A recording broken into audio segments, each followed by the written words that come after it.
The storm came in from the east like a wall of judgment, turning the afternoon sky the color of old bruises. Rook felt it in his bones before the first gust hit, that electric tension that made every hair on his scarred hide stand straight. He'd been patrolling the southern fence line of Mercer Ranch when the wind shifted, carrying something that made him stop dead in his tracks. Blood. Not the familiar iron tang of cattle or the sharp copper of a coyote kill.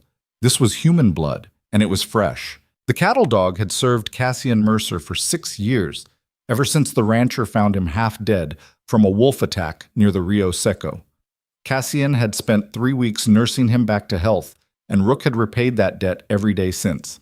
He knew these lands better than most of the hired hands. Every ravine, every waterhole, every place where the earth opened up to swallow the unwary.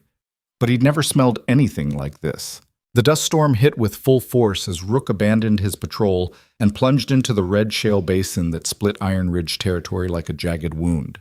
Sand whipped against his face, forcing his eyes to slits. Thunder rolled overhead, promising rain that would probably never come. The drought had lasted 3 years now, turning the territory into a tinderbox where one spark could consume everything. Rook pressed forward, nose to the ground, following the scent through the labyrinth of stone and shadow. The canyon walls rose on either side of him, ancient rock carved by rivers that had died 1,000 years ago. This was dangerous country even in good weather, the kind of place where rattlesnakes outnumbered people 10 to 1 and flash floods could materialize from clear skies. During a storm like this, only a fool or something desperate would be out here. The blood trail led him deeper into the basin, past weathered petroglyphs and the bleached bones of cattle that had wandered too far from water. Rook's paws left prints in the red dust that vanished almost as quickly as he made them. The wind howled through the rocks like something alive and angry. Then he saw her. She was crumpled against the base of the canyon wall like a broken doll someone had tossed aside. Her dress, what remained of it, had once been blue, the kind of simple cotton that working women wore. Now it was torn and stained dark with blood and dirt. Her face was turned away from him, brown hair matted with dust and something worse. Rook approached cautiously, his combat instincts warring with his training. The scent of blood was overwhelming now, mixed with gunpowder and something acrid he couldn't identify. She wasn't moving, might already be dead. Then her chest rose, just barely. A shallow breath that might have been her last. Rook moved closer and pressed his cold nose against her hand. Her fingers were torn and bleeding, nails broken like she'd tried to claw her way through stone itself. The dog whined low in his throat, a sound of distress he rarely made. Her eyes opened. They were dark brown, almost black, and filled with a pain that went deeper than any physical wound. She looked at him without surprise, as if finding a scarred cattle dog in the middle of a dust storm was the most natural thing in the world. Her lips moved. No sound came out at first, just a whisper of breath that the wind tried to steal. Rook leaned closer, his ear nearly touching her mouth. "Don't!" Her voice was raw, barely human. "Don't leave." Then her eyes rolled back and consciousness slipped away from her like water through cupped hands. Rook stood there for maybe 5 seconds, processing. He'd found injured calves before, even helped pull a ranch hand from a collapsed mine shaft once. But this was different. This woman hadn't gotten lost on a pleasure ride. Someone had hurt her badly and left her here to die. The dog made his decision. He threw back his head and howled into the storm, a long, piercing cry that cut through the wind like a knife. Then he turned and ran. 15 miles separated the Red Shale Basin from the heart of Mercer Ranch. Rook covered them in less than 2 hours, pushing his scarred body harder than he had in years. The storm raged around him, lightning splitting the sky and thunder shaking the ground. Rain finally came in scattered drops that turned the dust to mud beneath his paws. He burst through the main gate just as the ranch hands were securing the barns for the night. A young cowboy named Pete nearly shot him, mistaking the mud-covered animal for a wolf in the failing light. "Jesus, Rook!" Pete lowered his rifle, heart pounding. "Where the hell have you been? Boss has been asking about you." Rook didn't slow down. He shot past Pete and headed straight for the main house, a sprawling structure of wood and stone that sat at the center of the ranch like a fortress. Light glowed in the windows, warm and inviting against the storm-dark evening. The dog took the porch steps in 2 bounds and started barking at the heavy oak door. Not his usual alert bark. This was frantic, desperate, the kind of sound that demanded immediate attention. Inside, Cassian Mercer was finishing his evening whiskey when he heard the commotion. He set down the glass, frowning. Rook was many things, but undisciplined wasn't one of them. The dog never made noise without reason. Cassian opened the door and Rook nearly knocked him over trying to get inside. The rancher caught himself on the doorframe, staring down at his dog with growing concern. "What's gotten into you?" But he could see it in Rook's eyes. That same look he'd had years ago when he found the mineshaft collapse, when he'd led Cassian through 2 miles of darkness to save Tommy Chen's life. This wasn't panic. This was purpose. "Show me," Cassian said quietly. They rode out together 15 minutes later, Cassian on his black stallion Nero with Rook racing ahead through the mud and rain. The storm was beginning to break, clouds tearing apart to reveal stars scattered across the night sky like broken glass. Cassian Mercer was 42 years old, though most days he felt older. The territory had a way of aging a man from the inside out. He'd built his empire through hard work and harder choices, turning a modest inheritance into one of the largest cattle operations west of the Rio Grande. 20,000 head of cattle, 50 hired hands, land stretching from the Iron Ridge to Black Valley and beyond. But wealth hadn't brought him peace. His wife Elena had died 8 years ago during a robbery attempt in town. Wrong place, wrong time, a stray bullet that ended everything good in his life. They'd never caught the men who did it. Cassian had spent 2 years hunting them himself, driven by rage and grief, until he realized the pursuit was consuming what little humanity he had left. So he'd buried himself in the ranch instead, turning love into profit and pain into power. He rarely went to town anymore, rarely spoke to anyone beyond what business required. The hands respected him, but they didn't know him. Not really. Even his foreman, Marcus Cole, who'd worked for the Mercer family since Cassian was a boy, had to knock twice before entering his presence. He'd become exactly what the territory demanded, a wealthy, isolated king ruling over an empire of dust and blood. Rook led him into the canyon system, moving with absolute certainty despite the darkness. Cassian followed, his rifle ready across his saddle. He'd learned long ago not to ride into unfamiliar territory unprepared. The storm had turned the basin treacherous, flash flood warnings written in every gully and wash. They found her just after midnight. She'd moved since Rook left her, crawled maybe 10 feet before collapsing again. Her fingers had carved shallow trenches in the mud, still fighting, still trying to survive. Cassian dismounted and approached carefully, rifle lowered but ready. In this country, even dying people could be dangerous if they were scared enough. "Ma'am?" He kept his voice low, non-threatening. "I'm here to help." No response. He knelt beside her and gently turned her face toward the moonlight. What he saw made his jaw tighten. Someone had beaten her severely. Her left eye was swollen shut, her lips split, purple bruises spreading across her cheek like spilled ink. But it was the bullet wound that concerned him most, a through-and-through shot in her left side. Still bleeding despite the crude field dressing she'd tried to make with torn fabric. She'd been shot, beaten, and left to die. And somehow she was still breathing. Cassian made his assessment quickly. The wound needed proper treatment, and she'd already lost too much blood. If he tried to ride her all the way back to the ranch, she'd probably die in the saddle. But if he stayed here, they'd both be exposed when whoever did this came looking. "Come on," he muttered, making his choice. He wrapped her carefully in his coat and lifted her with practiced ease. Years of hauling fence posts and wrestling cattle had left him stronger than his lean frame suggested. She weighed almost nothing, like something already halfway to spirit. Getting her into the saddle was harder. Nero shifted nervously, smelling blood and fear. But Cassian had raised this horse from a colt, and the stallion trusted him more than his own instincts. Finally, he managed to settle her against his chest, one arm wrapped around her to keep her from falling, while his other hand held the reins. "Easy," he whispered, though he wasn't sure if he was talking to the horse, the woman, or himself. Rook led them back toward home through the breaking storm, and Cassian tried very hard not to think about the last time he'd held a dying woman in his arms. They reached the ranch just before dawn. The sky had cleared to that deep purple color that comes right before sunrise. Stars still visible in the west while the eastern horizon began to glow. Marcus Cole was waiting on the porch, his weathered face creased with worry. The foreman was 65, but still moved like a man half his age. all wiry muscle and nervous energy. He'd been with the Mercer family since Cassian's father ran the ranch, back when it was half its current size and twice as wild. "Boss?" Marcus's eyes went to the unconscious woman. "What happened?" "Found her in the canyon. Someone shot her." "Someone?" Marcus descended the steps, already moving to help. "You mean she didn't just—" "This wasn't an accident." Cassian's voice was flat, cold. "Get Doc Morrison. Now." Marcus hesitated, just for a second. "Boss, Doc Morrison's in Silver Creek. That's a 4-hour ride." "Then you better hurry." The foreman nodded and headed for the stables at a run.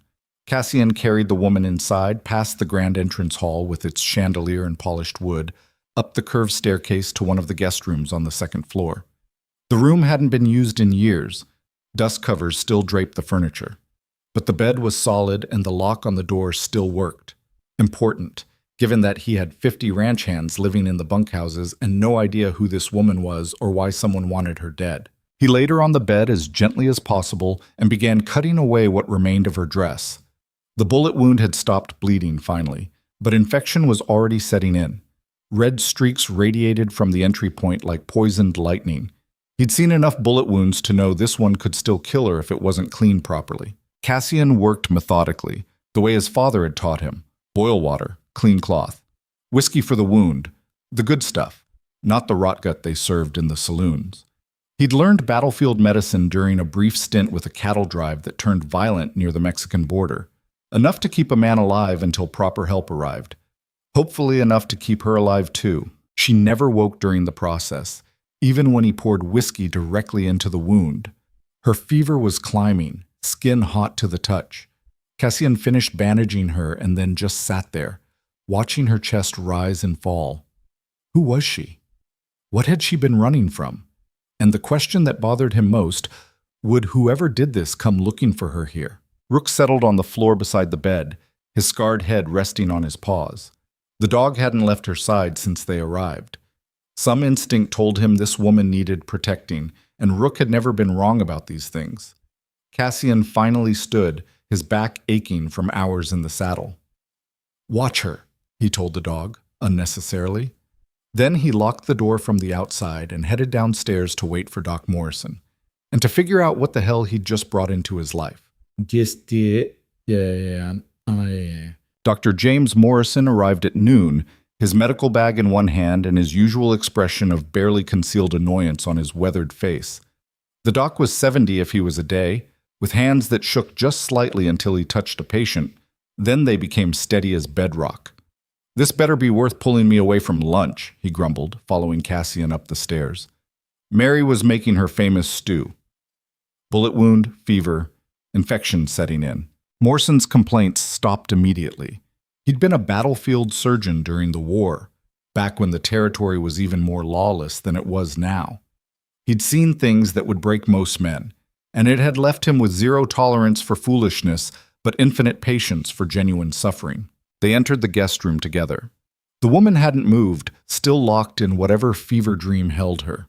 Morrison set down his bag and began his examination with the brisk efficiency of a man who'd performed this ritual 10,000 times.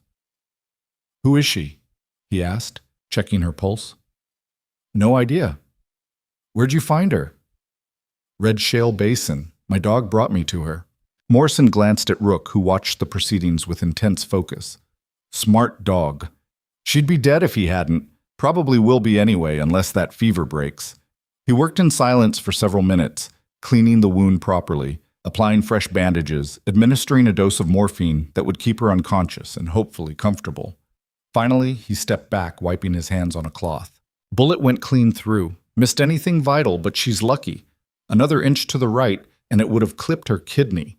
He paused, choosing his next words carefully. "This wasn't a hunting accident, Cassian. Somebody meant to kill her." "I know." "You got any idea who?" "Not yet." Morrison picked up his bag, frowning. "You planning to get the marshal involved?" Cassian's laugh was bitter, humorless. "Marshal Crawford? The man who couldn't find his own horse if it was standing in front of him? No, I'm not getting him involved." "Then what are you planning?" "To keep her alive. After that—" Cassian shrugged. "After that, we'll see." The doctor studied him for a long moment, seeing something in the younger man's face that made him sigh. You know, there's a reason people come to you when they're in trouble. You got resources, you got power, and you got enough dangerous men working for you to start a small war. But taking in strays, that's how you end up with other people's problems becoming your own. Maybe I'm tired of my own problems. Or maybe you're looking for a way to feel less guilty about Elena. The words hung in the air like gun smoke. Cassian's expression went very still, very cold. But Morrison had known him since he was a boy. He wasn't afraid of the rancher's anger. That was out of line, Cassian said quietly. Was it? Morrison headed for the door, then paused. I'll check on her again tomorrow. Keep her comfortable, keep her hydrated if she wakes up. And Cassian, be careful. People who end up shot and left in canyons usually have very good reasons for being there. He left, and Cassian was alone with the unconscious woman and the weight of choices he wasn't sure he should be making. She woke 3 days later, in the dark hour before dawn, when the world holds its breath between night and morning. Cassian was dozing in the chair beside her bed. He'd been taking shifts with Marcus, refusing to leave her completely unguarded, when her sudden gasp snapped him awake. His hand went to the revolver at his hip before his mind fully processed what was happening. The woman was sitting bolt upright, eyes wide with terror, one hand clutching at the bandages around her ribs. She was looking at him like he was death itself come to collect. Easy. Cassian raised his hand slowly, keeping his voice calm. You're safe. Nobody's going to hurt you. She didn't look convinced. Her eyes darted around the room, taking in the expensive furniture, the locked door, the large man sitting between her and escape. Her breathing came fast and shallow, and Cassian could see her calculating whether she had the strength to run. You're at Mercer Ranch, he continued, speaking slowly. My dog found you in the canyon 3 days ago. You'd been shot. Her hand went to her side, fingers exploring the bandages. Memory seemed to be filtering back, piece by piece. The fear in her eyes didn't lessen, but the wild panic began to focus into something more controlled. Water, she croaked. Her voice sounded like broken glass. Cassian poured from the pitcher on the nightstand and handed her the cup carefully, watching her hands shake as she drank. She finished it in 4 long swallows and held it out for more. He refilled it twice before she finally set it down. Thank you. The words came out reluctantly, like she wasn't used to saying them. What's your name? She hesitated, and Cassian could see her weighing how much truth to give him. Finally, Serena. Serena Vale, Huck. Who shot you, Serena? I don't... She stopped, reconsidered. I can't tell you that. Can't or won't. Does it matter? It might, if whoever did it comes looking for you here. Fear flashed across her face again, sharp and immediate. They won't. They think I'm dead. Are you sure about that? She met his eyes, and for the first time Cassian saw something other than fear there. Something harder, older than her years. No, I'm not sure about anything anymore. They sat in silence for a moment, measuring each other. Cassian tried to guess her age. Mid-20s maybe, though her eyes suggested someone who'd lived several lifetimes already. Even bruised and bandaged, there was a kind of fierce beauty to her, like a blade that had been tested and not broken. Why are you helping me? She asked suddenly. You don't know me. You don't know what I've done or who's looking for me. Why risk it? It was a good question. Cassian wasn't entirely sure he had a good answer. My dog seemed to think you were worth saving, he said finally. And I've learned to trust his judgment. Serena glanced at Rook, who was watching her with those intense brown eyes. Something in her expression softened slightly. He found me. In the storm. I thought I was hallucinating.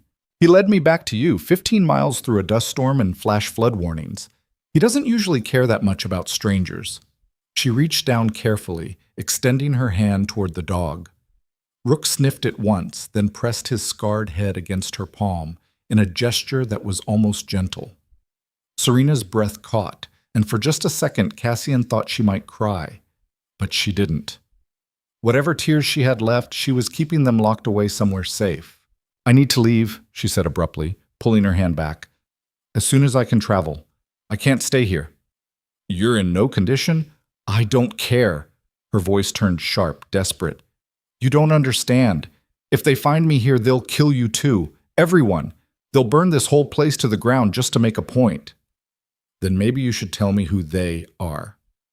Maybe you should mind your own business. The words came out harsh, defensive. Cassian recognized the tone. He'd used it himself often enough. The sound of someone who'd learned that trusting people only brought pain. This became my business when you showed up half dead on my land, he said, keeping his voice level. Now you can either tell me what's going on, or I can ride into town and start asking questions. Your choice. Serena stared at him, clearly torn between the need for secrecy and the realization that she had very few options left. Finally, she looked away, shoulders slumping in defeat. His name is Malric Vane, she said quietly. And if you're smart, you'll forget I ever told you that. Cassian felt something cold settle in his chest. He knew that name. Everyone in the territory knew that name, even if they pretended not to. Malric Vane ran cattle and horses across 3 counties, operating from a sprawling ranch on the far side of Black Valley. On paper, he was just another rancher, not as wealthy as Cassian, but successful enough to wield considerable influence. But everyone knew his real business had nothing to do with livestock. Vane trafficked in girls, women, sometimes children. He disguised it well, running it through a network of employment agencies and domestic services that placed young women in wealthy homes across the territory and beyond. But the women rarely came back from those placements, and the ones who tried to leave Vane's operation tended to disappear. The law knew, the marshals knew, the mayors and sheriffs and judges all knew, but Vane had money and connections, and in the territory, those 2 things could buy almost anything, including silence. You worked for him, Cassian said. It wasn't a question. Serena's jaw tightened. I was sold to him. There's a difference. How? My father had debts. Gambling, mostly. When he couldn't pay, Vane offered him a solution. 1 year of my service would clear everything. Her laugh was bitter, broken. My father said yes before I even knew what was happening. By the time I understood what I'd been sold into, it was too late. How long ago was this? 3 years. 3 years. Cassian tried to imagine it. 3 years trapped in whatever hell Vane had created, surrounded by men who saw women as property to be used and discarded. 3 years learning that escape was impossible and help would never come. What changed? He asked quietly. One of his men got drunk, started bragging about his plans for me and 2 other girls. I wasn't... She stopped, taking a shaky breath. I wasn't willing to let that happen. So I fought back. And I stabbed him. Twice. Once in the shoulder, once in the gut. Then I took his gun, and I ran. She met Cassian's eyes, defiant. He might be dead by now. I don't know. I didn't stay to check. Where were you heading when my dog found you? Nowhere. Anywhere. Mexico, maybe. I just needed to get far enough away that Vane couldn't... Her voice cracked, and she pressed her hands against her face. There was nowhere to go. No town that would help me. No law that would protect me against him. So I just ran until they shot me. They? Vane sent riders, 4 of them, tracked me for 2 days before they cornered me in the canyon. Her hands were shaking now. I thought if I got far enough into the basin, they'd give up. But they didn't. They shot me, and then they just left. Didn't even check if I was dead. Just left me there for the coyotes. The room fell silent, except for her ragged breathing. Cassian watched her trying to hold herself together. This woman who'd survived 3 years of hell only to be shot and abandoned in the desert. And he found himself making a decision that he knew was probably stupid, definitely dangerous, and absolutely irreversible. You don't have to run anymore, he said. Serena looked up at him, eyes red but tearless. What? Stay here, at least until you heal. After that, he shrugged. After that, we'll figure something out. You're not listening. Vane will... Let him come. The words came out flat, certain. Cassian stood, moving to the window. Dawn was breaking over the ranch, painting the land in shades of gold and shadow. His land, his territory, his rules. I've got 50 armed men working this ranch, he continued, and resources Vane can't match. If he wants to start a war over you, I'll give him one. Why? Serena's voice was almost pleading now. Why would you do that? You don't know me. You don't owe me anything. Cassian turned back to face her. Maybe I'm tired of men like Vane thinking they can do whatever they want just because they have money and fear on their side. Or maybe I'm just a fool with too much pride and not enough sense. He moved toward the door. Either way, you're under my protection now, and I keep what's mine. He left before she could respond, locking the door behind him. In the hallway, he leaned against the wall and closed his eyes, wondering if he'd just made the best decision of his life or the worst.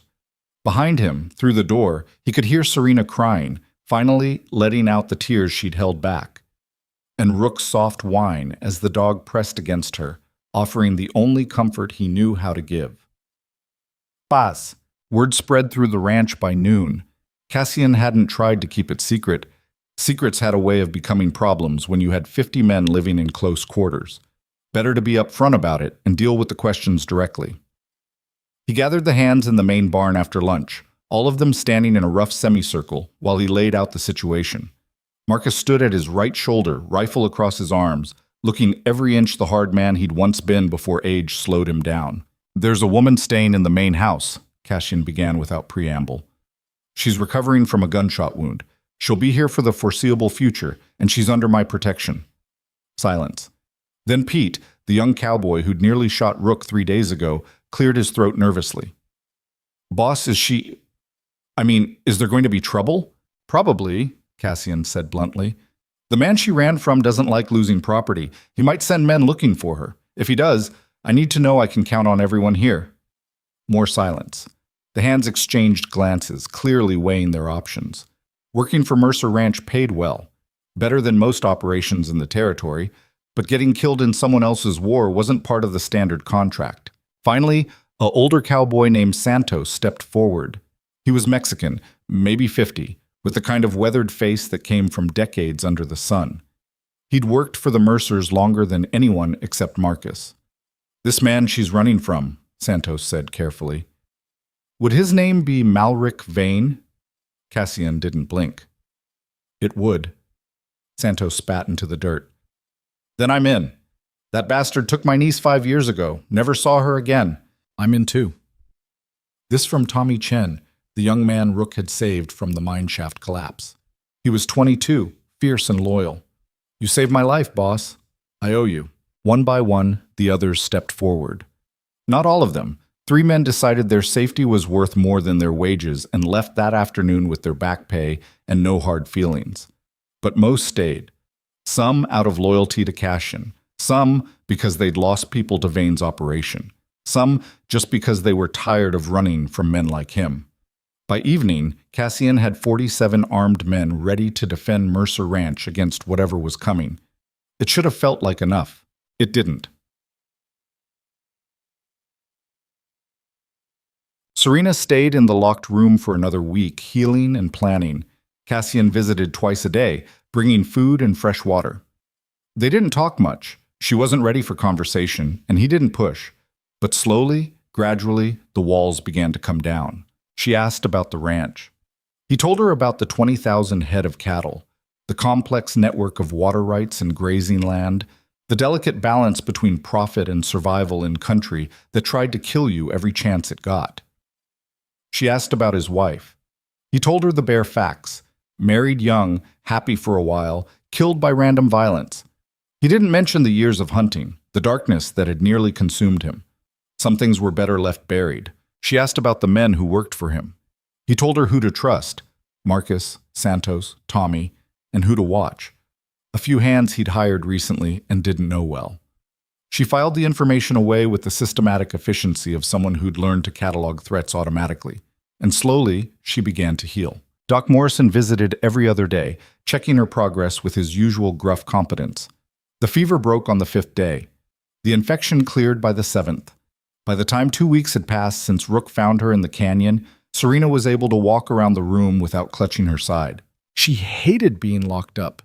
Cassian could see it in the way she paced by the window, watching the ranch operations with an intensity that suggested she was memorizing every detail. Planning, always planning.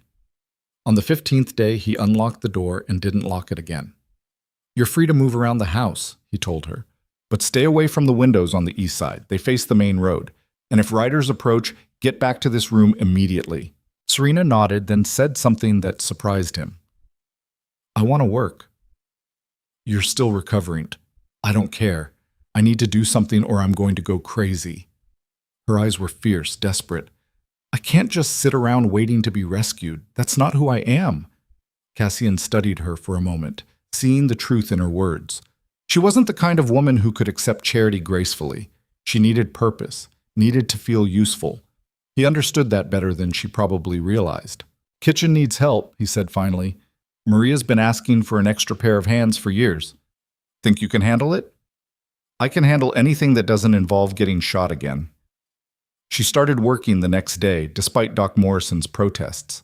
Maria Reyes, the ranch cook, was a 60-year-old woman with arms like tree trunks and a personality to match. She took one look at Serena's bruised face and made her position clear. You work in my kitchen. You follow my rules. Don't care who you are or what you're running from. You do your job, you'll eat well, and nobody will bother you. Understand? Serena understood. She threw herself into the work with an intensity that bordered on obsessive. Cooking, cleaning, helping Maria prepare meals for 50 hungry ranch hands 3 times a day. The work was hard, physical, and exactly what she needed. It kept her hands busy and her mind focused on something other than the constant fear that Vane's men would appear on the horizon.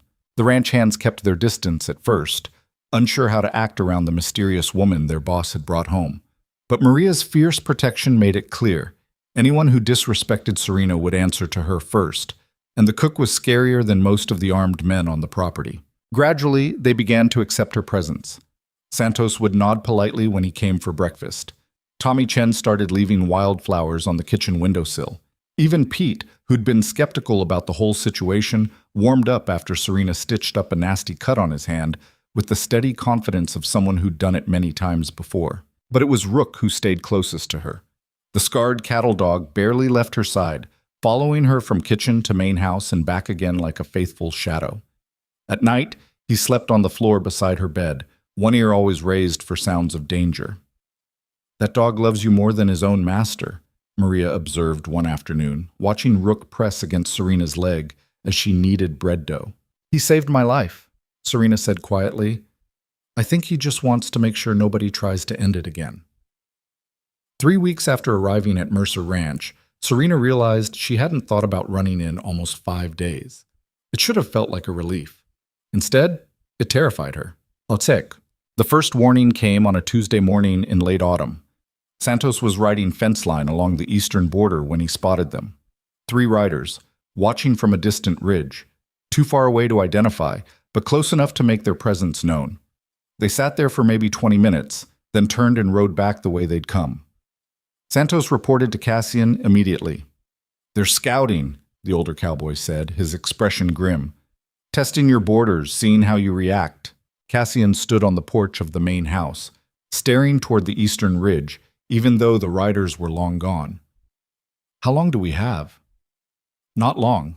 Days, maybe. A week, if we're lucky.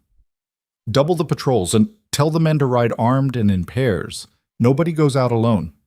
Santos nodded and turned to leave, then paused.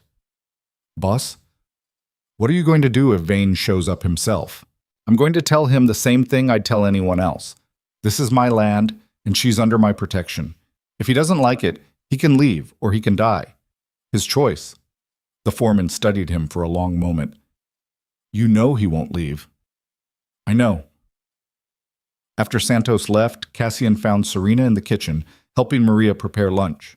She looked up when he entered, and something in his expression made her set down the knife she'd been using to chop vegetables. They found me, she said. Not a question. Riders on the eastern ridge, scouting party probably. All the color drained from her face. I need to leave, now, before... No. Cassian, you don't understand. I understand perfectly. He moved closer, lowering his voice so Maria wouldn't overhear. You run now. You'll be dead within a week. Vane's got people everywhere. Your only chance is to stay here, behind walls and armed men who actually give a damn whether you live or die. I won't let you die for me. Her voice was shaking. I won't let anyone else die because of my choices. Then maybe it's time you started making different choices. He left before she could argue, heading upstairs to the gun safe in his study. If Vane wanted a war, Cassian would give him one, but on his terms, with his rules, on land he knew better than his own heartbeat. Behind him, Serena stood frozen in the kitchen, caught between the instinct to run and the growing realization that maybe, for the first time in 3 years, she didn't have to. Maria put a weathered hand on her shoulder. That man's got more money than sense sometimes, but his heart's in the right place. His heart's going to get him killed. Maybe. Or maybe you're both finally worth dying for something that matters. The old woman returned to her cooking, leaving Serena to wrestle with the weight of that statement. Worth dying for. 3 years ago, she'd been property, a debt to be paid, a body to be used and discarded. Now she was something someone would risk everything to protect. She didn't know how to process that. Outside, the autumn wind picked up, carrying the scent of distant rain and closer smoke. Storm clouds gathered on the horizon, dark and promising violence. And somewhere out there, Malric Vane was coming. The war hadn't started yet, but it was close enough to taste. The second warning came 3 days later, and this time it wasn't subtle. Marcus found the dead calf at sunrise, its throat cut clean and professional. The animal had been dragged to the main gate and left there like a calling card, blood soaking into the dust. Carved into the dirt beside it were 2 words, "Return her." Cassian stood over the carcass, his face expressionless while rage built like pressure behind his ribs. Around him, the mourning crew had gathered in a tense semicircle, their hands resting on rifle stocks and revolver grips. The message was clear enough that even the dumbest ranch hand understood what it meant. "Boss?"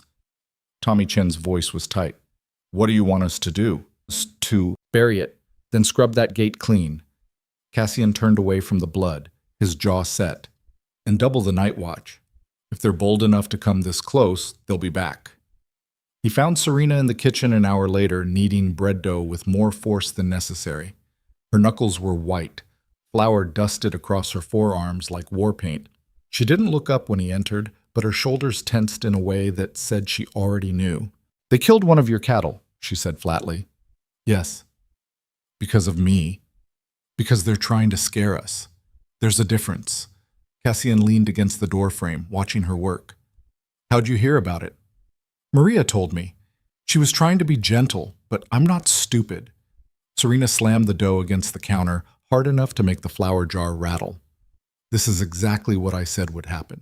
They're going to keep pushing until someone dies, and it'll be my fault. Nobody's died yet." "Yet?" She finally looked at him, and her eyes were fierce with something between anger and desperation. "You need to let me go, Cassian, before this gets worse." "No." "Why?" The word came out almost like a scream.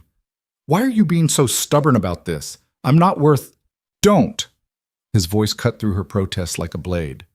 "Don't tell me what you're worth. Vane spent 3 years convincing you that you're property, that you don't matter, that nobody would risk anything to help you. I'll be damned if I let him keep controlling you, even from a distance." Serena stared at him, something raw and unguarded flickering across her face before she could hide it. "You don't know me. You don't know what I've done. I know you stabbed a man who deserved it and ran when Stain would have killed you. That's enough." "It's not enough." Her voice cracked. "You're going to war for someone you found half dead in a canyon. That's not noble, Cassian. That's stupid." "Maybe, but it's my choice to make, not yours." He left before the conversation could spiral further, but her words followed him like ghosts. She was right, in a way. This was stupid, reckless, the kind of decision that got good men killed over principles that didn't pay bills or protect families. But Elena had died because no one stood up when it mattered, because violence went unchallenged and evil went unpunished, and good people told themselves it wasn't their business until suddenly it was too late. Cassian was done with too late. That afternoon, he gathered his foreman and 3 of his most trusted hands in the study. Marcus, Santos, Tommy, and a grizzled ex-soldier named Garrett who'd worked security details before the ranch hired him. Men he'd trust with his life, which was exactly what he was about to do. "Vane's gonna keep pushing," Cassian said without preamble. "Next time, it won't be a dead cow. It'll be a burned barn or a murdered hand. We need to be ready." Garrett, who'd been quiet until now, spoke up. He was 50-something, with a scar that ran from his left eye to his jaw and the kind of stillness that came from seeing too much combat. "Ready how? We fortifying or we taking the fight to him?" "Both. I want men on every approach to this ranch 24 hours a day. I want the barns reinforced and fire protocols in place. And I want someone watching that main house at all times. Cassian paused, choosing his next words carefully. Serena stays in the main house. She doesn't leave without an armed escort. If Vane's men show up, she's the first thing we protect. What about you, boss? Marcus asked. You going to hole up too?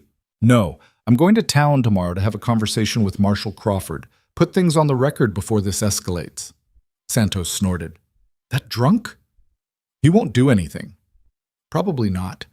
But when Vane inevitably crosses the line, I want it documented that we tried the legal route first. Cassian looked at each man in turn. I'm not asking any of you to die for this. If you want out, say so now and there's no hard feelings. Silence. Then Garrett smiled, cold and humorless. Boss, I signed on to this ranch because it was boring. Figured I'd done enough fighting for one lifetime. But if we're going to war anyway, might as well be for something that matters. That a yes? That's a hell yes. The others nodded their agreement. Cassian felt something tight in his chest loosen slightly. Not relief. This situation was too dangerous for relief. But maybe a small measure of gratitude that he wouldn't be facing it alone. After they filed out, Marcus lingered behind. The old foreman closed the door and turned to face Cassian with an expression that suggested a lecture was coming. Go ahead, Cassian said tiredly. Say what you're thinking. You sure about this girl? What do you mean? I mean, we've got a woman we know nothing about telling us she's running from Malric Vane, and now suddenly we're preparing for a siege. Marcus crossed his arms. You considered the possibility she might not be telling you everything? Every day? And I don't care. Cassian met his foreman's eyes steadily. Even if she's lying about half of it, the fact remains someone shot her and left her to die. That's enough for me. Marcus sighed, the sound of a man who'd lost an argument before it even started. Your daddy would have called you a fool. My daddy was a lot of things, but he was wrong about most of them. Cassian moved to the window, looking out over the ranch he'd built into something his father never could have imagined. This is my land, Marcus, my rules. And one of those rules is that people who come here asking for help get it, no questions asked. Even if it costs you everything, even then. The foreman left, shaking his head, and Cassian was alone with his choices and the growing certainty that he'd set something in motion that couldn't be stopped. Downstairs, Serena stood at the kitchen window watching riders patrol the fence line and wondered how many of them would be dead before this was over. The next morning, Cassian rode to Silver Creek with Garrett and Tommy as escorts. The town sat 30 miles northwest of the ranch, a collection of weathered buildings clustered around a main street that turned to mud whenever it rained.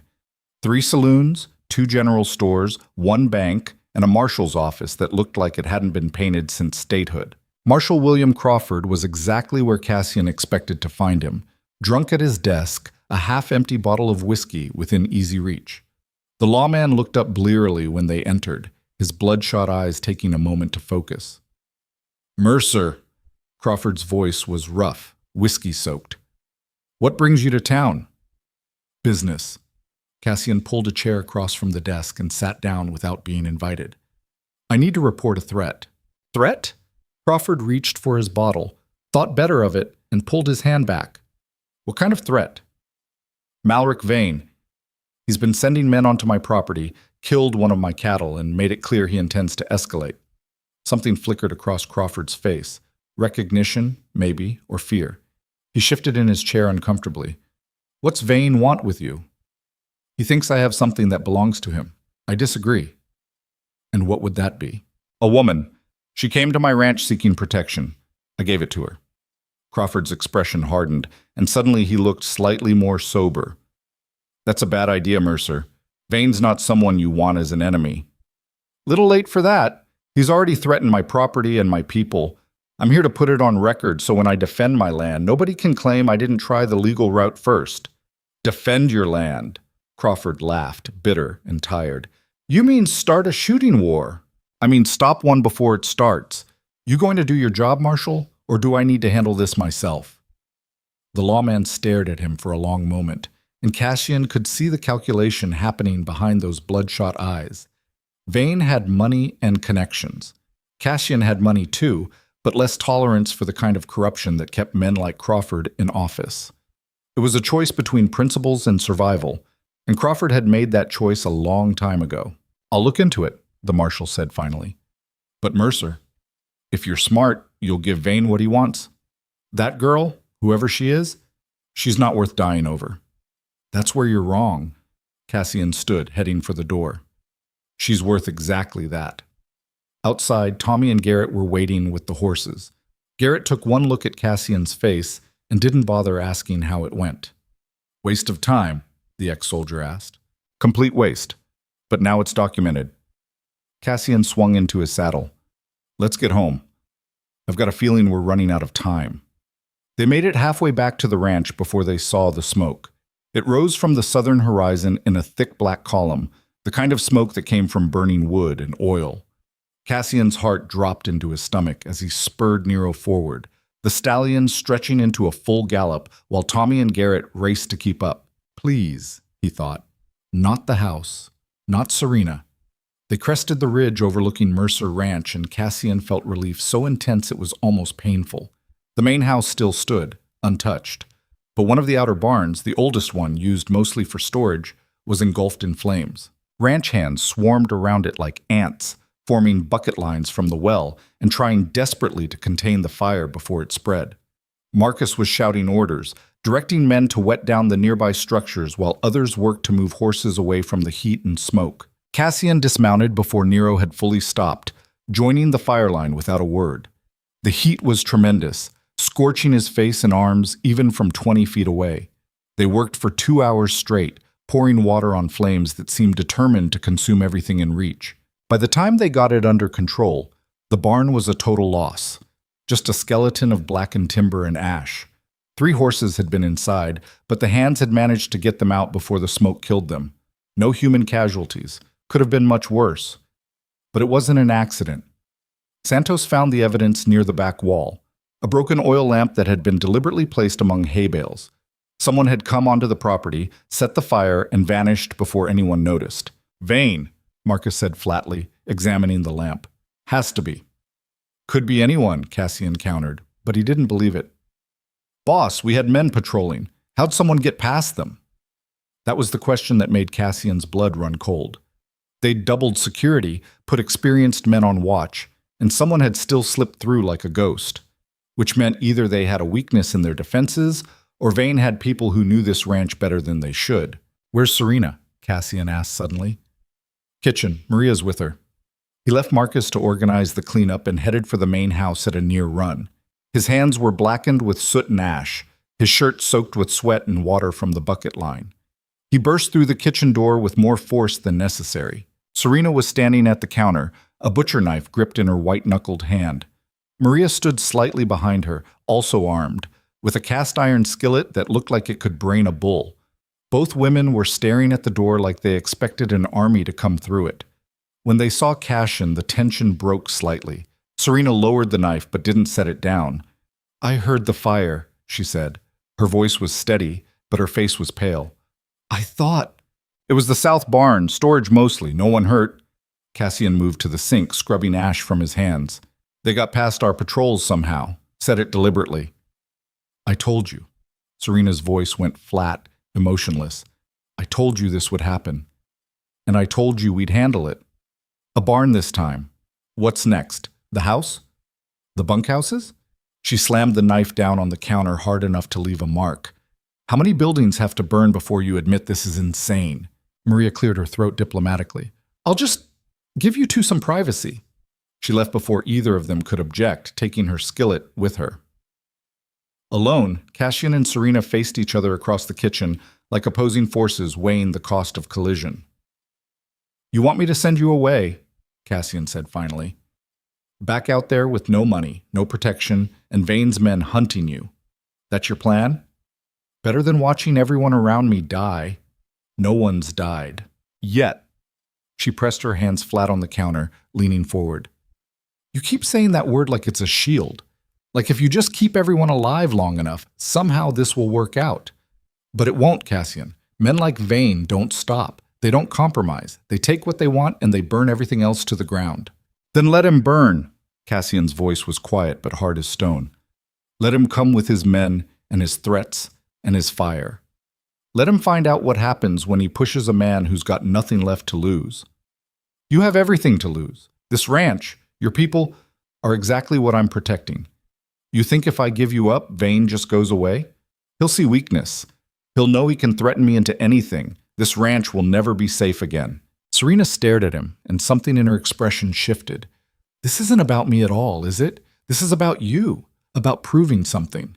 The words hit closer to truth than Cassian wanted to admit. Maybe she was right. Maybe this was about Elena, about failing to save her and spending years drowning in that guilt. Maybe it was about building an empire and discovering that wealth meant nothing when you were completely alone. Or maybe it was simpler than that. Maybe he was just tired of bad men getting away with terrible things because good people were too scared to stop them. "Believe whatever you want," he said, "but you're staying, and we're fighting. End of discussion." He left before she could argue, heading upstairs to clean up and change. Behind him, Serena stood in the kitchen, surrounded by the smell of smoke and ash, torn between gratitude and fury and the growing terror that everyone she was beginning to care about would end up dead because of her.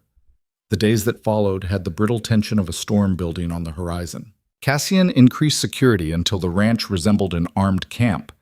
Men rode in rotating shifts, checking fence lines and watching the roads. The main house got reinforced shutters on the first-floor windows. A bell system was installed so anyone spotting trouble could raise the alarm instantly. And every hand on the property started wearing a sidearm, even the ones who'd never fired a gun in anger before. Serena, for her part, refused to be treated like fragile cargo. When Cassian tried to confine her to the house, she ignored him. When Marcus suggested she stay in her room during patrols, she showed up in the kitchen before dawn to help Maria prepare breakfast. "That girl's got more stubbornness than sense," Maria observed one morning, watching Serena knead bread with mechanical precision. "Reminds me of you, boss." "That's not a compliment," Cassian replied. "Wasn't meant as one." But Maria was right. Serena had a kind of relentless determination that refused to bend even when bending might save her life. She'd spent 3 years surviving in Vane's operation, learning to read threats and react to danger before it fully materialized. That kind of experience didn't just vanish because she was somewhere safer. Now. One afternoon, Garrett found her in the barn practicing with a rifle. The ex-soldier stopped in the doorway, watching as she worked the lever action, aimed at a makeshift target, and fired. The shot went wide, missing by at least 2 feet. She cursed, ejected the spent cartridge, and tried again. "Your stance is wrong," Garrett said, stepping forward.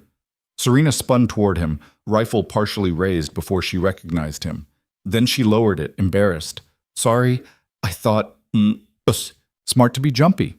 Stupid to practice alone where no one can hear you scream if trouble shows up." He moved beside her, professional and distant.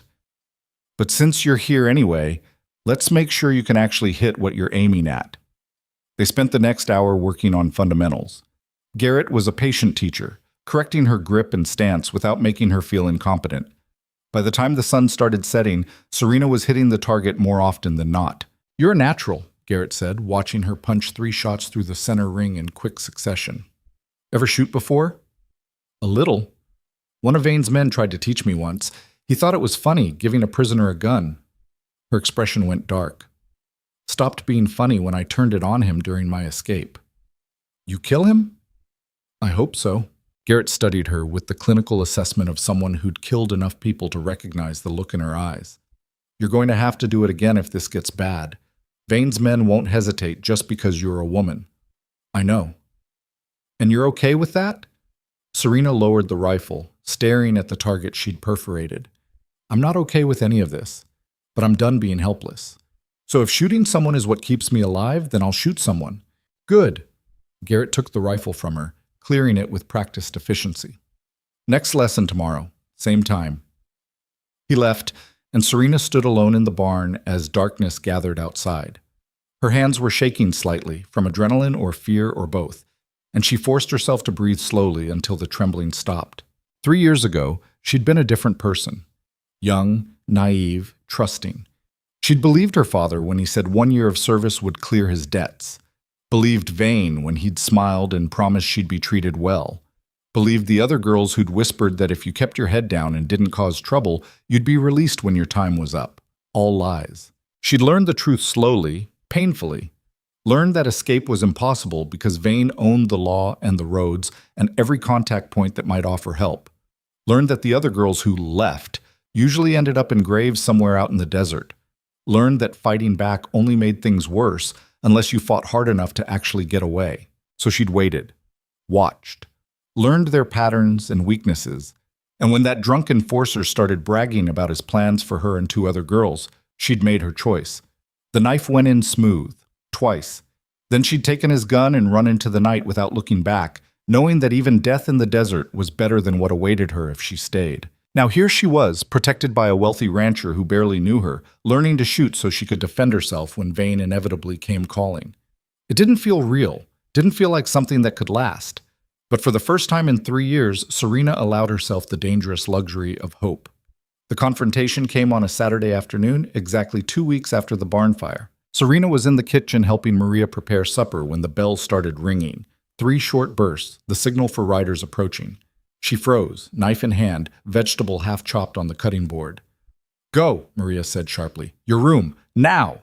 But Serena was already moving toward the window, peering through the gap in the shutters. A group of riders was coming up the main road, maybe 15 men, moving at an easy pace that suggested they weren't worried about resistance. At the front rode a man on a gray horse, dressed well enough to stand out even from a distance. "That's him," Serena breathed. "That's Vane." Maria grabbed her arm, trying to pull her away from the window. "Child, you need to hide. If he sees you..." "He already knows I'm here. That's why he came." Outside, Cassian was striding from the barn toward the main house, his face set in hard lines. Marcus and a dozen armed hands fell in behind him, creating a loose formation that looked casual but could turn deadly in seconds. They positioned themselves between the approaching riders and the house, a clear statement about how this would go. Vane and his men stopped about 30 yards from the porch. Up close, he was exactly what Serena remembered. Mid-50s, well-fed and well-dressed, with the kind of face that could smile warmly while ordering someone's death. His hair was going gray at the temples, carefully styled. His suit probably cost more than most ranch hands made in a year. He looked like a successful businessman, respectable, trustworthy. It was all a mask.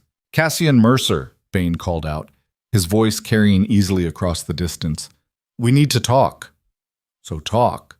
Cassian's hand rested casually on his revolver. "But know that every man here has you and yours in their sights." Vane smiled, not bothered in the slightest. "No need for threats. I'm here on friendly business." "Burning my barn isn't friendly. An unfortunate accident. My men get overzealous sometimes." The smile never wavered. "But that's not why I'm here. I'm here about the girl." "What girl?" "Don't play stupid. You know exactly who I mean. Serena Vale. She belongs to me." "Nobody belongs to you." Cassian's voice went cold. "She came here asking for protection. I gave it to her. Very noble. But you're interfering in my business, and I don't appreciate it." Vane shifted in his saddle, making a show of looking around at the ranch. "You've built something impressive here. 20,000 head of cattle, I hear. Profitable operation. Be a shame if something happened to it." "Is that a threat?" "It's a reality. The girl escaped from my employ. She stabbed one of my men, might have killed him. Under territory law, I have every right to recover my property and seek compensation for damages. Territory law doesn't recognize human trafficking, Vane, and that's what you're running, no matter how you dress it up." The smile finally cracked just slightly. "Careful, Mercer. You're making accusations you can't prove." "I don't need to prove anything. This is my land, and she's under my protection. That's the end of it." Vane was quiet for a moment, and when he spoke again, his voice had lost all pretense of friendliness. "You have no idea what you're interfering with.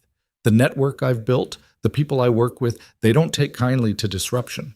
You think you're safe here behind your fences and your hired guns?" "Safe enough. We'll see about that." Vane gathered his reins, preparing to leave. "I'm giving you one chance, Mercer. One chance to avoid a war you can't win. Return the girl within 48 hours, or I'll come back and take her, and I won't be so polite next time." "You come back here uninvited," Cassian said quietly, "and I'll shoot you myself. That polite enough?" The two men stared at each other across 30 yards of dusty ground, and Serena could feel the weight of violence building like pressure before a storm. Vane's hand twitched toward his coat, where a gun probably rested, and instantly a dozen rifles came up from the Mercer hands. The standoff held for 3 heartbeats. Then Vane laughed, the sound forced and brittle. "You're making a mistake, Mercer, but I suppose rich men can afford to be stupid." He turned his horse. 48 hours. After that, this blood's on your hands." He rode away, his men following in a loose formation that kept them facing backward, guns ready in case the Mercer hands decided to open fire. They disappeared down the road, dust rising in their wake. Nobody moved until they were completely out of sight. Then Cassian turned and headed for the house, his face like carved stone. Marcus followed, barking orders for increased patrols and watch rotations. The hands dispersed, nervous energy converting into purposeful action. Inside, Serena was still standing at the window when Cassian entered the kitchen. She turned to face him, and he could see she'd been crying, silent tears that left tracks through the flour dust on her cheeks. "I'm sorry," she whispered. "I'm so sorry. This is all, don't." He crossed the distance between them in 3 strides. "Don't you dare apologize for surviving. Don't you dare apologize for refusing to be property. But he's going to do exactly what I expected him to do, and we're going to be ready." Serena shook her head, fresh tears spilling over. "You heard him. He's got connections, resources. You can't fight that. Watch me." "Cassian, please. I can't watch you die for me. I can't carry that." Her voice broke completely. "Just let me go. I'll disappear. Mexico, California, somewhere he'll never find me." "He'll find you. Men like Vane always do." Cassian reached out slowly, carefully, giving her time to pull away. When she didn't, he took her hands in his. They were small and work-roughened, shaking slightly. "You're not alone anymore, Serena. You don't have to keep running." "I don't know how to do this. I don't know how to let people help me." "Then learn, starting right now." She looked up at him, and something in her expression made Cassian's chest tighten. It was vulnerability and defiance mixed together, the look of someone who desperately wanted to believe but had been betrayed too many times to make that leap easily. "Why?" she asked again, the same question she'd been asking since the day she woke up. "Why do you care so much?" He could have given her the simple answer, that he'd made a choice and refused to back down. Could have told her about Elena and the guilt that still woke him in the middle of the night. Could have explained that building an empire meant nothing if you couldn't use that power to protect the people who needed it most. Instead, he told her the truth. "Because you remind me that there's still something worth fighting for in this godforsaken territory. Because you survived 3 years of hell and came out the other side still willing to fight. Because—" He stopped, searching for words. "Because I've spent 8 years isolated in this house, surrounded by wealth that doesn't mean anything, and power I barely use. And then my dog dragged me into a canyon, and I found you. And for the first time in almost a decade, I felt like maybe there was a reason for all of it." Serena was staring at him like she'd never really seen him before. "That's the longest speech I've heard from you since I got here. Don't get used to it." She laughed, the sound wet and broken, but genuine. Then she did something that surprised both of them. She stepped forward and hugged him, pressing her face against his chest while her shoulders shook with silent sobs. Cassian froze for a second, unsure how to respond. Then his arms came up slowly, wrapping around her carefully, like she was made of glass. She was tiny against him, fragile in a way that belied the steel he'd seen in her eyes. They stood like that for a long moment, 2 damaged people holding each other up in a kitchen that smelled like bread and smoke and fear. When Serena finally pulled back, she wiped her eyes roughly with the back of her hand. 48 hours. 48 hours, Cassian confirmed. "What do we do?" "We get ready for war." The 48 hours passed like water through a sieve, too fast and impossible to hold on to. Cassian spent the first day transforming his ranch into something that resembled a military installation more than a cattle operation. The hands who'd stayed worked around the clock, fortifying positions and stockpiling supplies like they were preparing for a months-long siege instead of a single confrontation. Marcus supervised the construction of defensive positions at key points around the property, hastily built barriers of timber and stone that could provide cover during a firefight. Garrett drilled the less experienced hands on basic combat tactics, turning ranch workers into something approximating soldiers. Santos organized supply runs into town, buying ammunition and medical supplies in quantities that made the shopkeepers nervous, and Serena refused to hide. Cassian found her on the second morning in the barn with Garrett, working through rifle drills with the kind of intensity that suggested she was trying to outrun her own fear. She'd been at it for hours, her hands blistered and her face streaked with sweat and dust. "You need rest," Cassian said, watching her slam another magazine into the rifle. "I need to not be useless when they come." She didn't look at him, focusing on the target downrange. "If I'm the reason everyone's fighting, then I'm damn well going to fight too. Nobody's asking you to, Ka. I'm not asking for permission." She fired 3 shots in quick succession, all of them hitting center mass. "I've spent 3 years being helpless. I'm done with that." Garrett caught Cassian's eye and shrugged, a gesture that said he'd tried to talk her out of it and failed. The ex-soldier had seen that look before, the kind of determination that came from people who'd been pushed past their breaking point and discovered something harder than fear on the other side. "At least take a break," Cassian tried. "You're going to burn yourself out before anything even happens." Serena finally lowered the rifle, turning to face him. Her eyes were red-rimmed from exhaustion and something that might have been tears, though she'd never admit it. "I can't stop. If I stop, I start thinking about all the ways this goes wrong, about how many people are going to die because I couldn't just stay quiet and accept what Vane wanted to do to me. That's not as it is." She set the rifle down carefully, like it might explode if handled roughly. "You can say it's about principles or standing up to bad men or whatever helps you sleep at night, but the truth is simpler. Vane wants me dead or worse, and everyone here is in the crossfire because I ran instead of taking what was coming. You think you deserved what he was doing to you? I think it doesn't matter what I deserved. It matters what's about to happen." She moved past him toward the barn door, then paused. "And I think you're a fool for risking everything over someone you barely know, but I'm grateful anyway, even if we all die because of it." She left before he could respond, and Cassian stood in the barn wondering if she was right. Maybe this was foolish. Maybe the smart play was to cut his losses, send her away with enough money to disappear properly, and let Vane's rage burn itself out on empty air. But he'd made his choice, and men like him didn't unmake choices just because they got difficult. That evening, Marcus gathered everyone in the main yard for what amounted to a pre-battle briefing. 47 men stood in a loose formation, faces hard with anticipation or fear or both. These weren't soldiers. They were ranch hands and drifters and working men who'd signed on to tend cattle, not fight wars. But they were here anyway, and that counted for something. "Vane's deadline runs out at midnight," Marcus announced, his voice carrying across the assembled crowd. "We expect him to move fast after that, probably hit us tomorrow or the day after while we're still nervous and waiting. Could come at dawn when we're tired. Could come at noon when we're not expecting it. Could wait a week just to make us jumpy. Or he could not come at all," someone called from the back.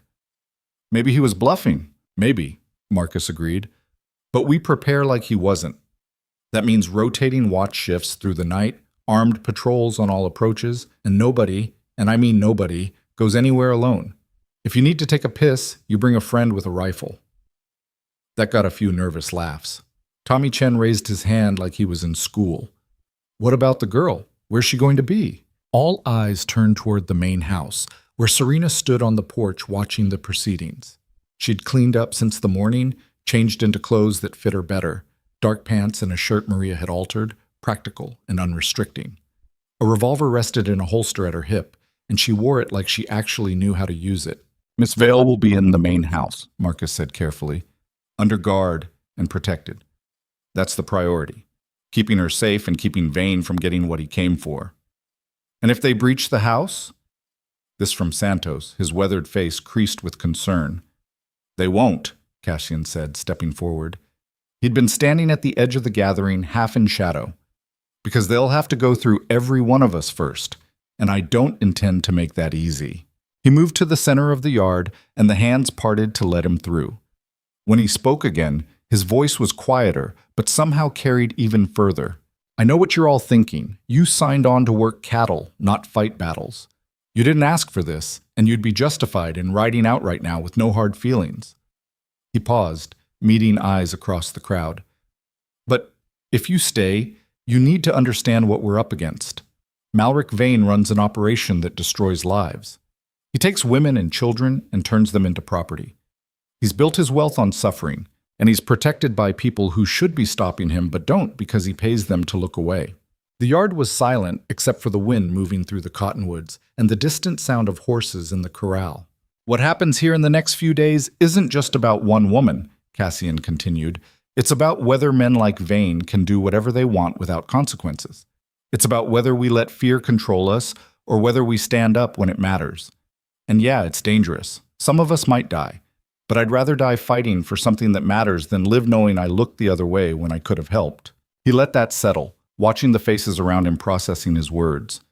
Then he added, quieter. But like I said, no shame in leaving. I'll pay you what you're owed plus extra for your time.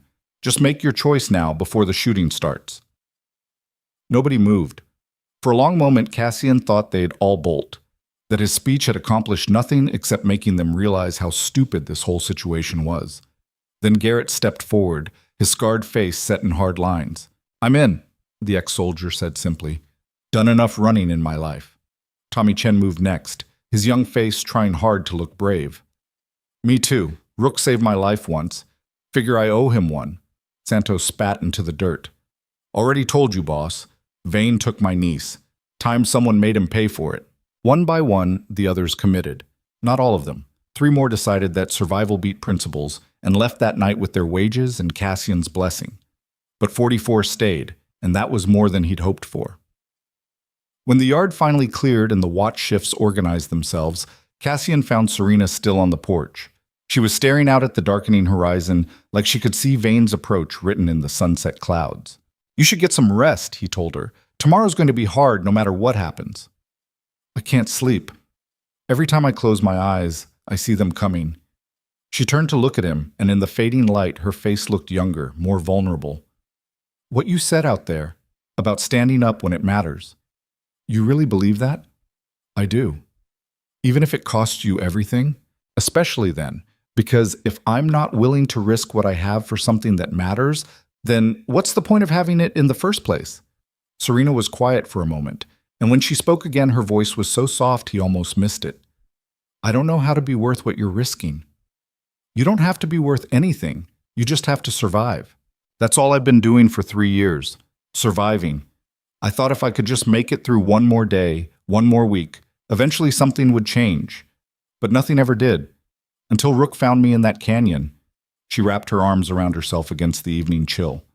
I still don't understand why you're doing this, but I'm starting to believe maybe you actually mean it. I mean it. Then I'm going to do everything I can to make sure you don't regret it. Before Cassian could respond, Rook appeared from somewhere in the gathering darkness, pressing against Serena's leg in that way he had of offering silent comfort. She reached down absently to scratch behind his ears, and the dog's tail wagged once, slowly. They stood there together as full night fell across Mercer Ranch, a wealthy rancher, a runaway girl, and a scarred cattle dog, waiting for violence to find them in the dark. Midnight came and went without incident. Vane's deadline passed into history, and the ranch held its breath waiting for the response. But dawn arrived quiet and cold, nothing moving on the horizon except tumbleweeds and dust devils. The waiting was worse than fighting would have been. Men grew nervous and jumpy, seeing threats in every shadow and reaching for weapons at the slightest sound. Marcus had to break up 2 near fights between hands whose nerves had frayed to breaking. Even the horses sensed the tension, pacing their corrals and nickering anxiously. Serena spent the day in constant motion, refusing to be confined to her room despite Cassian's increasingly frustrated attempts to keep her somewhere safe. She helped Maria in the kitchen, worked with Garrett on defensive positions, and generally made herself useful in ways that kept her hands busy and her mind occupied. That girl's gonna work herself to death before Vane even shows up, Maria observed, watching Serena organize medical supplies in the main house with the systematic efficiency of someone fighting panic through action. Let her, Cassian said tiredly. He hadn't slept in 36 hours, running on coffee and stubborn will. Keeping busy is better than sitting around imagining worst-case scenarios. You could take your own advice, boss. You look like death warmed over. I'll sleep when this is over. If you're still alive. There's that too. The second night was worse than the first. Every sound brought men scrambling to positions, rifles ready, only to discover it was just the wind or a coyote or their own imagination. False alarms wore down the defenders faster than actual combat would have. Each surge of adrenaline followed by the crash that came after. Cassian was making his third patrol around the perimeter when Garrett intercepted him near the eastern fence line. "Boss, we've got a problem." "What kind of problem?" "The waiting kind.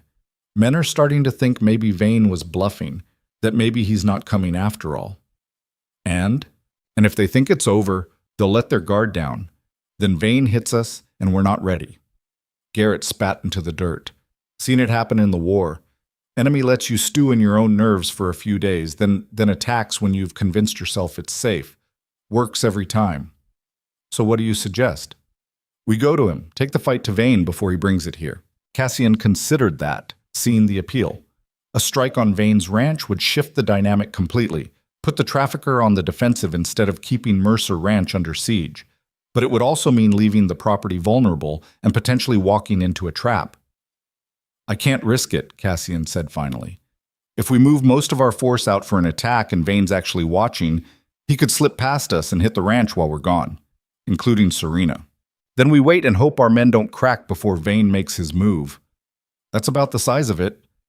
They continued the patrol in silence, two men walking through darkness and trying not to think about how many ways this could end badly. The attack came on the third day, just after noon, when the sun was high and hot, and everyone had been awake for too long.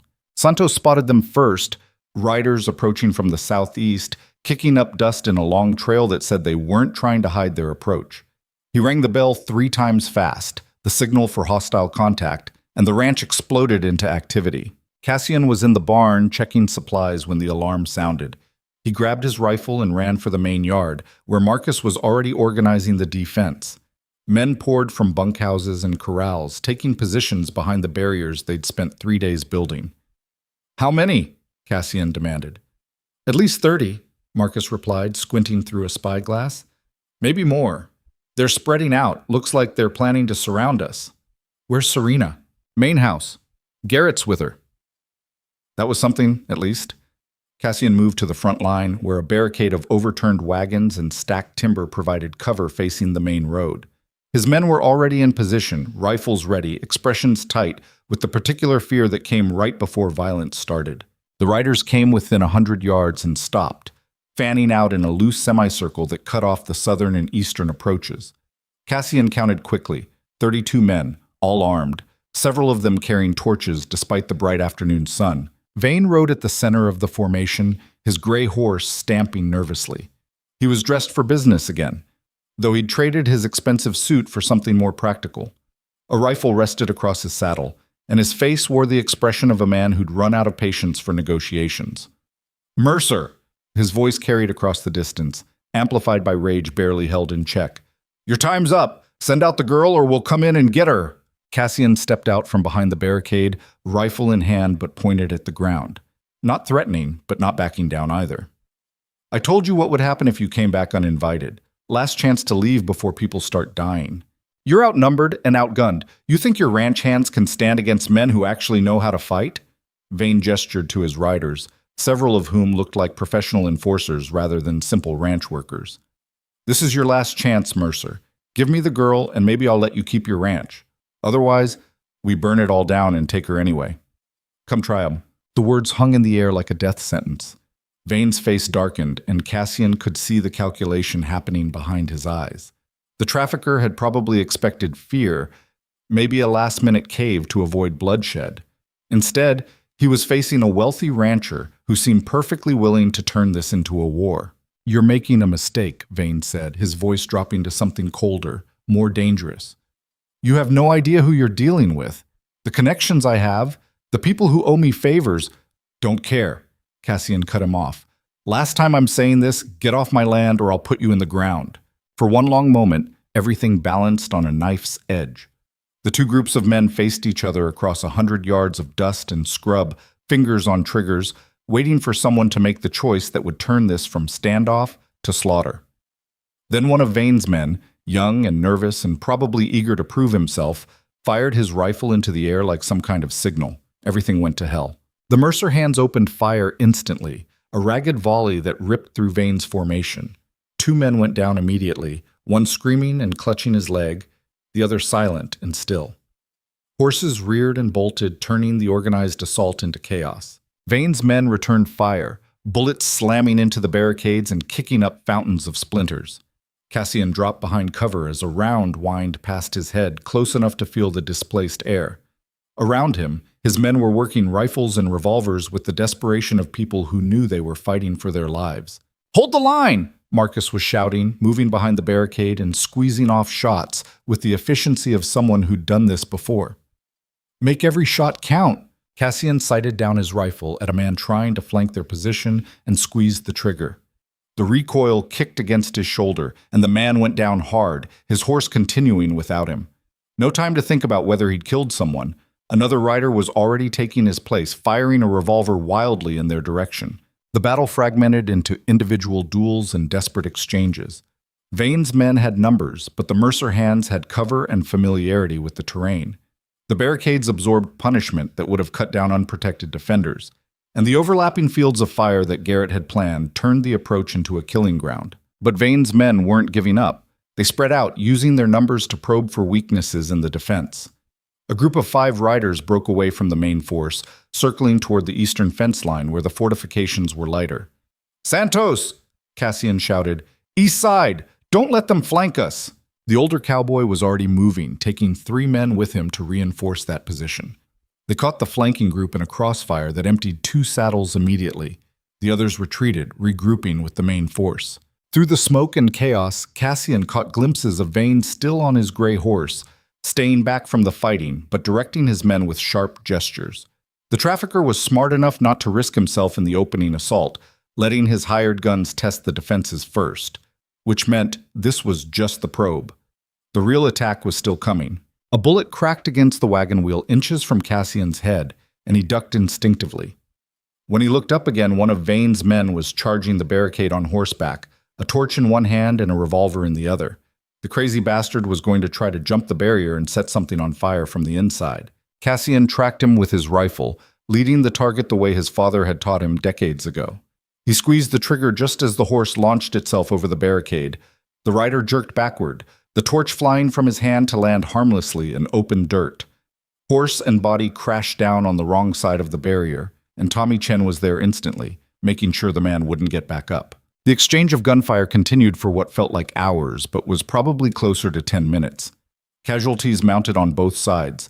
3 of Cassian's men were down, 1 clearly dead, and the other 2 wounded badly enough to be out of the fight.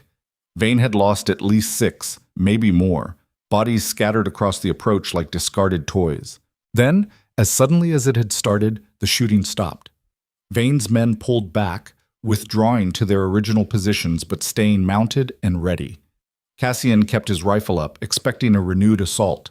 Instead, Vane rode forward alone, stopping well outside effective rifle range. His gray horse was bleeding from a graze wound, and the trafficker's expensive clothes were dusted with dirt and gun smoke. But his face wore a smile that made Cassian's stomach turn. "Impressive, Mercer. You've got more backbone than I expected." Vane's voice carried across the battlefield, almost cheerful. "But you can't hold out forever. We've got time and men and resources. How long can you last? A day? 2? Eventually you'll run out of ammunition, or luck, or both." He wasn't wrong. Cassian's men had used a concerning amount of ammunition in that first exchange, and they were already down 3 fighters. If Vane kept probing like this, wearing them down bit by bit, eventually the math would turn against them. "What's your point?" Cassian shouted back. "My point is this. You made your stand, proved you weren't going to roll over. Very noble. But now it's time to be practical." Vane leaned forward in his saddle. "Send out the girl and we'll leave. You can keep your ranch, your men, everything. All it costs you is 1 woman who was never yours to protect in the first place." "Go to hell. Already been there, friend. Wasn't impressed." Vane straightened, his smile fading. "Last chance, Mercer. Give her up or watch everything you've built burn to ash. Those are your only options." Behind the barricade, Cassian could feel his men watching, waiting to see how he'd respond. Some of them were bleeding, 1 was dead. They'd signed on for this fight, but that didn't make it any easier to ask them to keep dying for a principle. Then he heard footsteps behind him, and Serena's voice cut through the smoke and tension like a knife. I'm right here, Vane. Cassian spun around to find her standing on the porch of the main house, rifle in hand and defiance written across her face. Garrett was beside her, looking like he'd tried and failed to keep her inside. Rook stood at her feet, hackles raised. Serena, get back inside. Cassian started toward her, but she shook her head. No more hiding. She looked past him to where Vane sat on his horse, and her voice rang out clear and strong. You want me? Come get me yourself, you coward. Stop sending men to die for you and face me directly. Vane's expression shifted, surprise giving way to something uglier. Careful, girl. You're not in a position to make demands. Neither are you. You thought Cassian would just hand me over to avoid a fight, but he didn't. You thought your men could just ride in here and take whatever they wanted, but they can't. Serena moved down the porch steps, and Cassian noticed her hands were steady on the rifle, despite the fear that had to be screaming through her. You built your whole empire on people being too scared to fight back. Well, I'm done being scared. Brave words from a woman hiding behind hired guns. I'm not hiding. She raised the rifle, sighting down the barrel at Vane. Too far for an accurate shot, but the gesture was clear. And these aren't hired guns. They're people who chose to stand against you because someone finally had the courage to do it. Cassian reached her side, keeping his own rifle ready. This isn't smart, he said quietly. You're making yourself a target. I've been a target for 3 years. At least now I get to shoot back. Vane watched this exchange with narrowed eyes, clearly recalculating. He'd expected a wealthy rancher protecting an asset, maybe using her as leverage or bargaining chip. Instead, he was facing something messier, two people who seemed determined to fight him regardless of the cost. This is your last warning. Vane's voice had lost all pretense of negotiation. You've got until sunset to reconsider. After that, we'll do this the hard way, and I promise you won't like how it ends. He turned his horse and rode back to his men, and together they withdrew down the road. Not retreating, regrouping, planning their next move. The defenders held their positions until Vane's force was completely out of sight. Then the tension broke like a snapped wire, men slumping behind their barricades and breathing hard with the aftermath of adrenaline. Someone was crying. Someone else was throwing up. Tommy Chen was staring at his hands like he couldn't believe what they'd just done. Marcus started organizing immediately, barking orders for the wounded to be moved to the main house, for ammunition to be redistributed, for the dead to be covered with dignity until they could be properly buried. The machine of survival ground forward despite the shock and fear. Cassian turned to Serena, ready to lecture her about staying inside where it was safe, but the words died when he saw her face. She was shaking head to toe, the rifle trembling in her hands, eyes wide with the realization of how close she'd just come to dying. I thought, her voice cracked, I thought if I showed him I wasn't afraid, maybe he'd... You were incredibly brave and incredibly stupid. Cassian gently took the rifle from her before she could accidentally shoot someone. Don't do that again. Did it help? What I said? I don't know, maybe. Or maybe you just made him angrier. He guided her back toward the house, aware that every eye was on them. Either way, you're not going out there again. That's not negotiable. For once, she didn't argue. Inside the main house, Maria had converted the dining room into a makeshift hospital. 2 men lay on the table, Pete with a bullet through his shoulder, and another hand named Jack who'd taken a round to the gut and probably wouldn't make it through the night. Doc Morrison was already there, having heard the gunfire from his practice in town and ridden out immediately. How bad? Cassian asked, watching the doctor work. Pete will live if infection doesn't set in. Jack... Morrison shook his head. Get him comfortable. That's all we can do. Cassian moved to Jack's side. The wounded man was maybe 30, had worked for the ranch for 2 years, sent money home to his mother in Kansas. He looked up at Cassian with pain-glazed eyes and tried to smile. Did we win, boss? We held them off. You did good, Jack. That girl? Worth it? Yeah, she's worth it. Jack nodded like that settled something important. Then his eyes closed and his breathing went shallow. He lasted another hour before slipping away quietly, Maria holding his hand and whispering things that might have been prayers or might have just been comfort. They buried him at sunset in the small cemetery behind the main house, where Cassian's wife and parents already rested. It was a quick service, no time for proper ceremony with Vane's promised assault still hanging over them. The men stood in a rough circle while Marcus said a few words about courage and sacrifice. And then they lowered Jack into the ground and got back to preparing for war. Serena watched from the porch, Rook pressed against her leg. She'd cried through the entire burial, silent tears that she kept wiping away angrily. One man dead because she'd refused to accept what Vane wanted to do to her. One man who'd never see his mother again, never get to go home, never get another chance at anything because he'd stood between her and people who saw her as property. She was still standing there when full dark fell, and Cassian found her. "You should eat something," he said. "Maria's got stew inside." "I'm not hungry." "You need to keep your strength up." "For what? So I can watch more people die tomorrow?" She turned to face him, and her expression was haunted. Jack had a mother in Kansas. Pete's got a wife and baby girl in Silver Creek. Tommy's only 22 years old. How many more are going to die before you admit this is insane? "I don't know," Cassian said honestly. "But turning back now won't bring Jack back, won't undo what's already happened. So we just keep going? Keep fighting until everyone's dead?" "We keep going until Vane gives up, or we do. Those are the options." He moved beside her, both of them staring out at the darkness where threats waited. "I won't lie to you, Serena. Tomorrow's going to be worse. Vane's going to come at us with everything he has, and some of us probably won't survive it. Maybe including me." "Don't say that." "Why not? It's true. This isn't some story where the good guys win just because they're good. Sometimes they lose, sometimes they die. But they still have to fight, because the alternative is letting people like Vane do whatever they want without consequences." Serena was quiet for a long moment. Then she said, very softly, "I don't want you to die for me. I know. But I'm not doing this for you anymore. I'm doing it because if I don't, I'll spend the rest of my life knowing I had the power to stop someone like Vane and chose not to because it was dangerous, and I can't live with that." "Even if it kills you?" "Even then." She turned and wrapped her arms around him, holding on like he was the only solid thing in a world that had turned liquid and treacherous. Cassian returned the embrace, feeling how small she was, how fragile, and wondering if he'd doomed them both with his stubborn refusal to back down. Above them, stars wheeled across a black sky, indifferent to the small human dramas playing out beneath them. Somewhere in the darkness, Vane and his men were planning their next assault, and on Mercer Ranch, 41 defenders prepared to face whatever came at dawn. The war had truly begun now, and nobody knew how it would end. They didn't have to wait until dawn. The attack came at 2 in the morning, announced by the smell of smoke and the orange glow spreading across the western pastures. Cassian jerked awake in the chair where he'd been dozing, his hand automatically reaching for the rifle propped against the wall. Through the study window, he could see flames crawling across the grassland like living things, pushed by wind that shouldn't have been blowing that direction.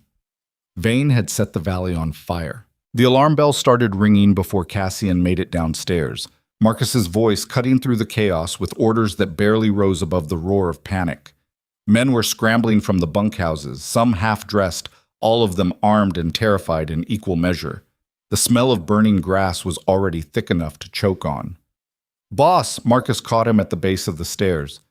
"They fired the western range. Wind's pushing it straight toward us." "Where's Vane's men?" "Can't see them yet, but they're out there, using the smoke as cover." The foreman's face was smudged with ash already. "Smart bastard. We can't defend against an attack we can't see coming." Cassian moved to the porch, trying to assess the situation through smoke that turned the night into something from a nightmare. The fire stretched across maybe 2 miles of grassland, a wall of flame that would hit the ranch buildings within the hour if they couldn't stop it. And somewhere behind that wall, Vane's men were advancing under cover of smoke and darkness. "Get everyone to the fire breaks," Cassian shouted. "We stop that fire before it reaches the buildings, or we lose everything." They'd prepared fire breaks after the barn burning, cleared strips of land designed to halt the spread of flames by removing fuel. But those breaks assumed a normal grass fire, not a deliberately set blaze pushed by unnatural wind. Cassian could already see embers jumping the gaps, landing in dry grass on the ranch side and spawning new fires. The defenders split into 2 groups. Half stayed at the defensive positions, rifles ready for when Vane's assault came through the smoke. The other half grabbed shovels and wet blankets, racing toward the advancing flames in a desperate attempt to contain them. Serena appeared at Cassian's elbow, coughing through the smoke. "What do you need me to do?" "Get back inside. Lock the doors and don't open them for anyone you don't recognize." "I can help. By staying alive. He grabbed her shoulders, his face inches from hers. If we lose you, Vane wins everything. That's what this is about. Chaos and fire so he can slip someone through to grab you while we're distracted. So please, for once, just do what I'm asking. She wanted to argue. He could see it in her eyes. But she also understood the truth of what he was saying. She nodded once, sharply, and retreated into the house with Rook at her heels. Garrett followed them inside, taking up position to defend the interior if the outer defenses failed. Then Cassian turned and ran toward the flames. The heat was tremendous even from 50 yards away, turning the night air into something that scorched lungs with every breath. Men were already working the eastern firebreak, beating at spot fires with wet blankets and throwing dirt on embers before they could catch.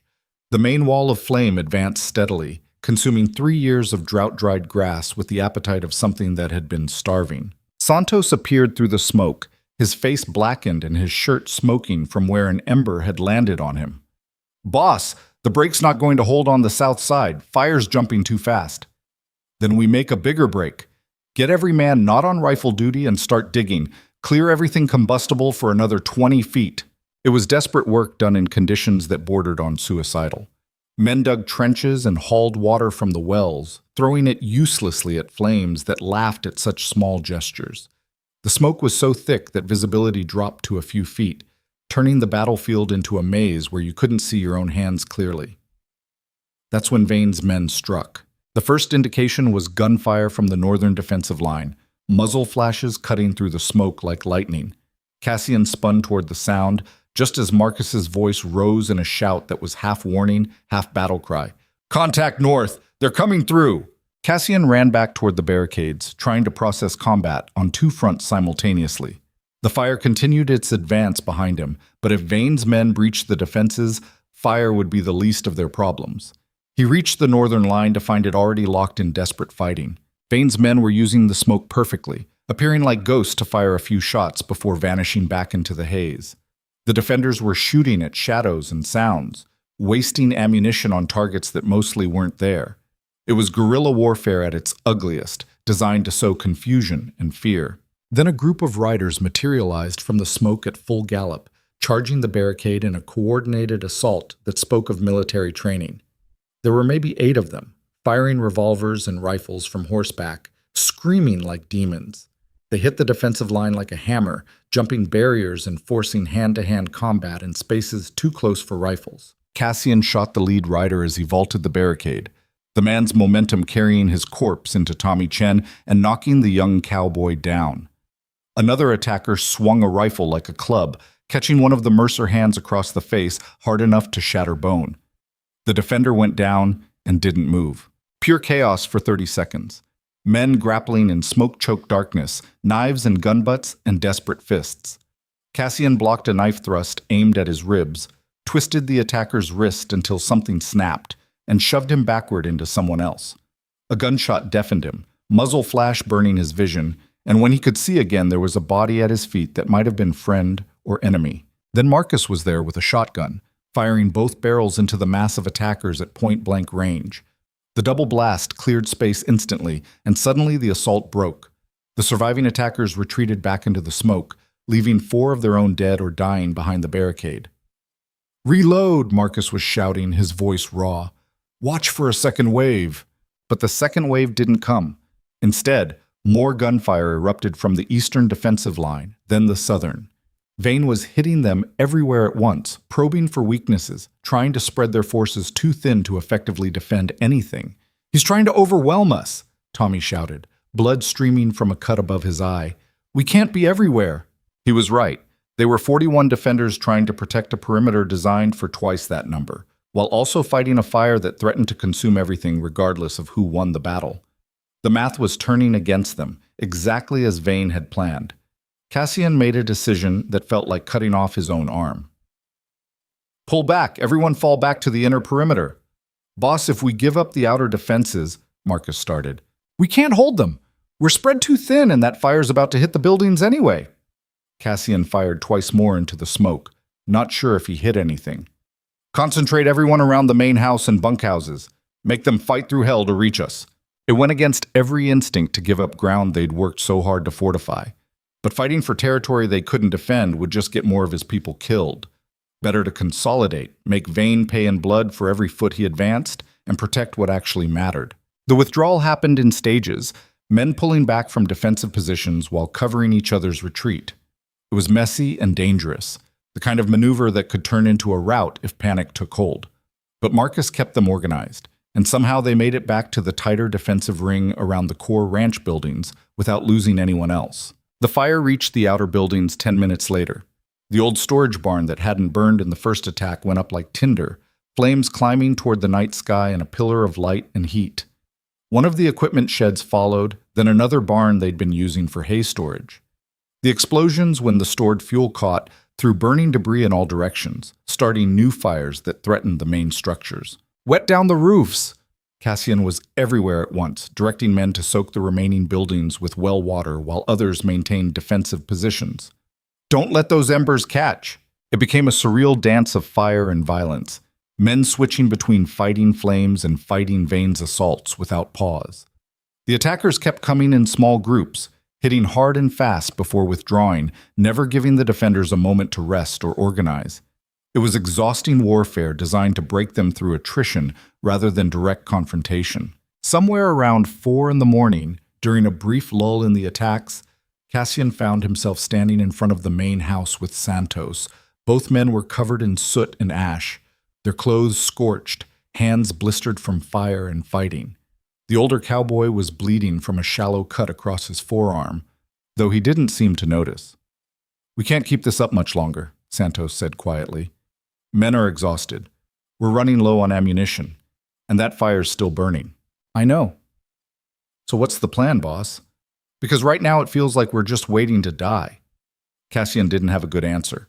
The plan had been to hold the ranch until Vane gave up or reinforcements arrived. But no reinforcements were coming. Marshal Crawford wasn't going to risk his neck, and the other ranchers had made it clear this was Cassian's problem, not theirs, which meant they were on their own, and the situation was deteriorating faster than he'd anticipated. Then he saw movement in the smoke to the south. Not Vane's men, but something else. Figures on foot, moving with purpose toward the main house. He raised his rifle, but Santos caught his arm.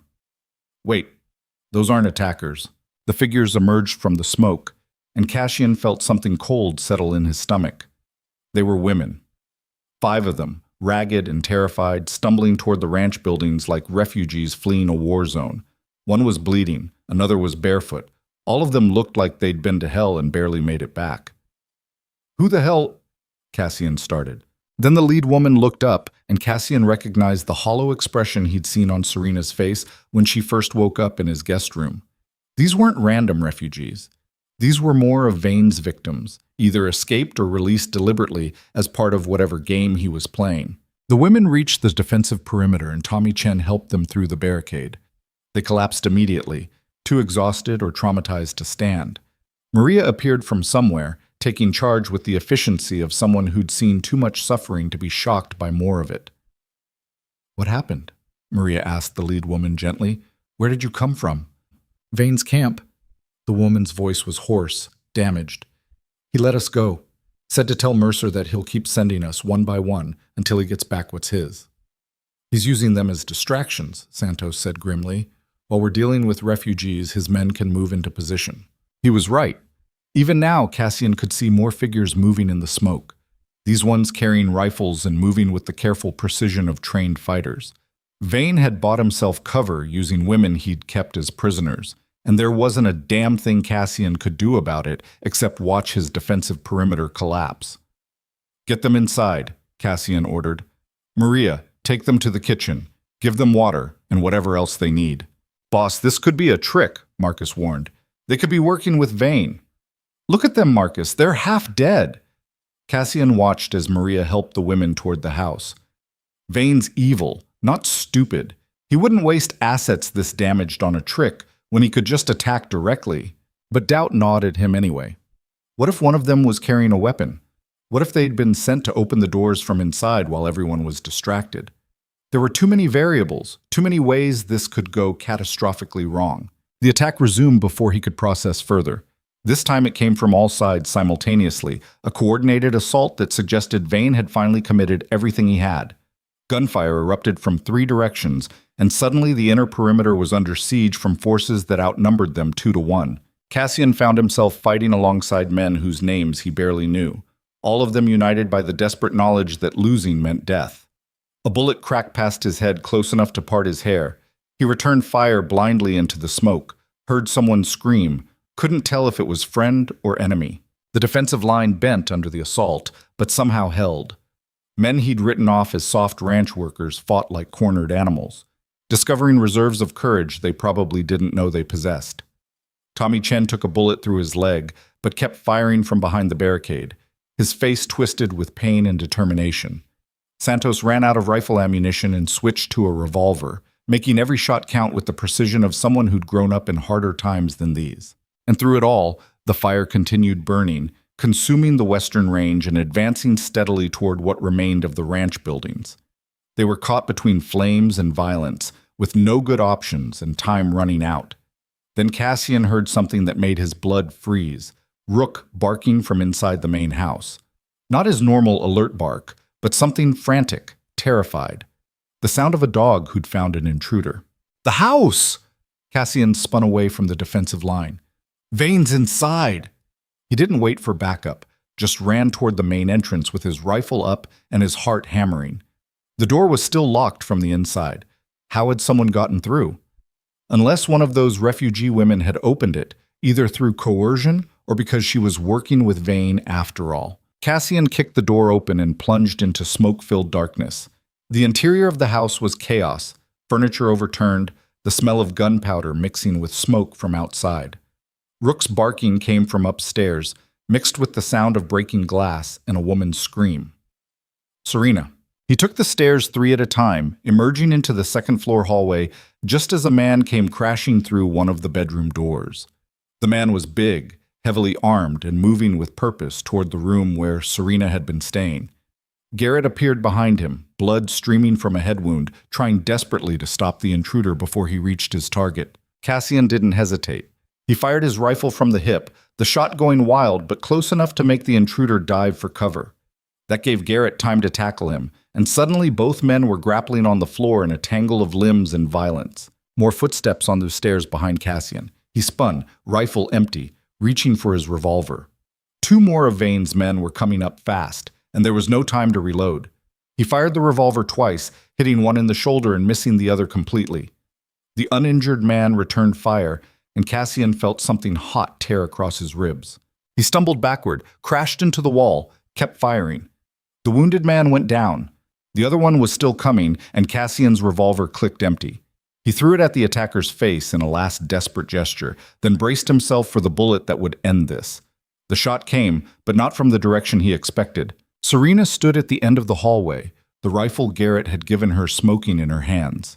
The attacking man looked down at the spreading red stain on his chest with an expression of dumb surprise, then collapsed like a puppet with cut strings. For one frozen moment, Cassian and Serena just stared at each other across the hallway, filled with smoke and bodies. Then Rook appeared from Serena's room, fur matted with blood that probably wasn't his, and pressed against her leg with a whine that said he'd done everything he could, but it hadn't been enough. "Are you hurt?" Cassian managed, pressing one hand against the wound in his ribs. "No, you are." She was moving toward him, the rifle forgotten. "We need to—" The window behind her exploded inward in a shower of glass. A man came through it, using a rope to swing from the roof, and before anyone could react, he had his arm around Serena's throat and a knife pressed to her ribs. Malric Vane had finally decided to handle this personally. He looked nothing like the polished businessman who'd ridden up to the ranch days ago. His expensive clothes were torn and stained, his face smudged with soot, and there was a wildness in his eyes that suggested he'd moved beyond rational calculation into something more dangerous. A man who'd been humiliated and was now willing to burn everything down rather than admit defeat.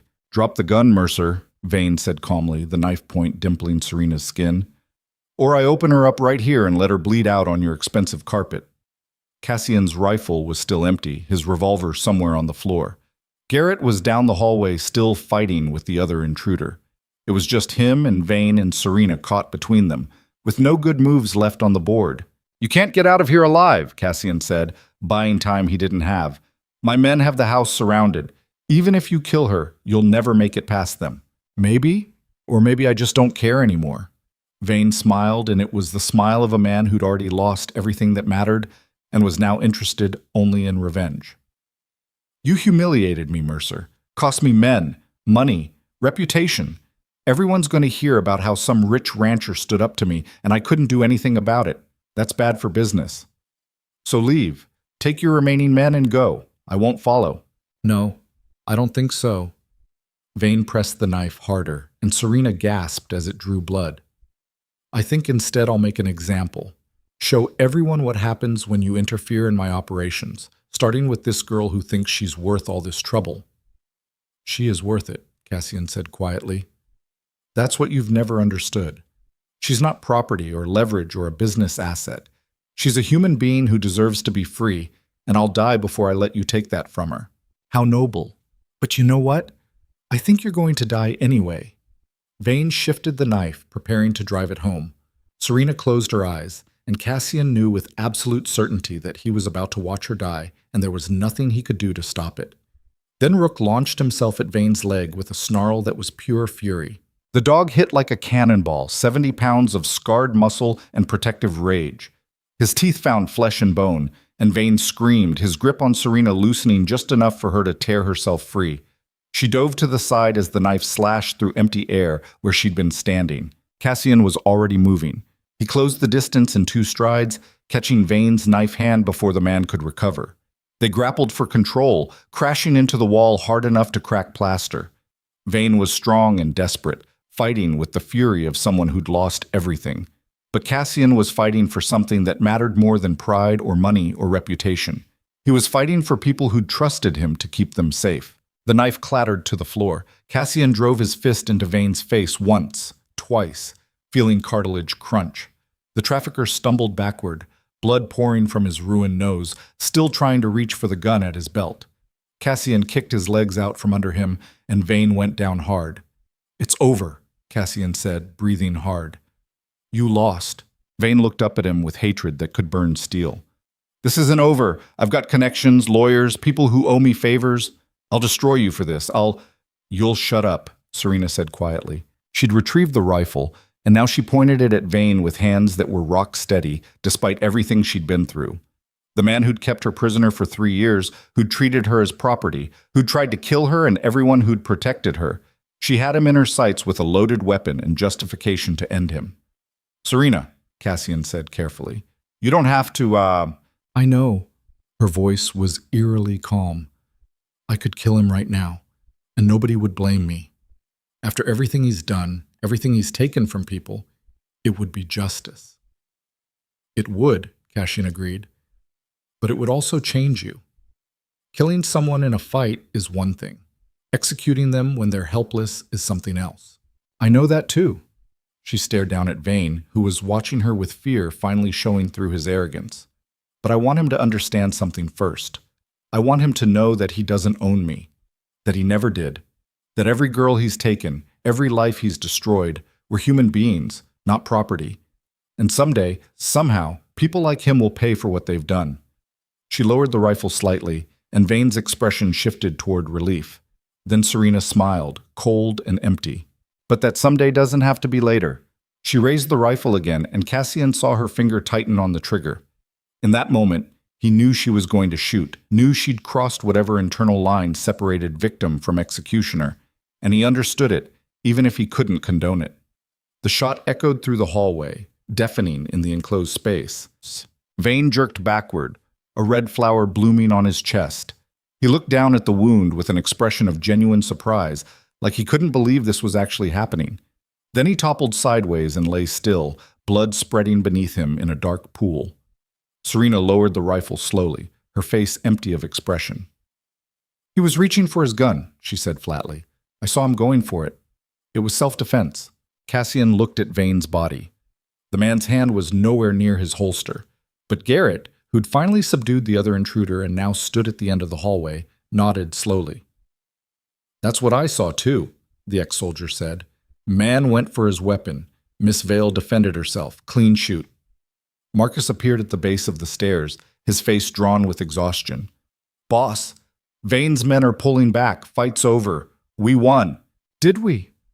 Cassian looked at the bodies scattered through his home, thought about Jack buried in the cemetery, and the other casualties from the past few hours.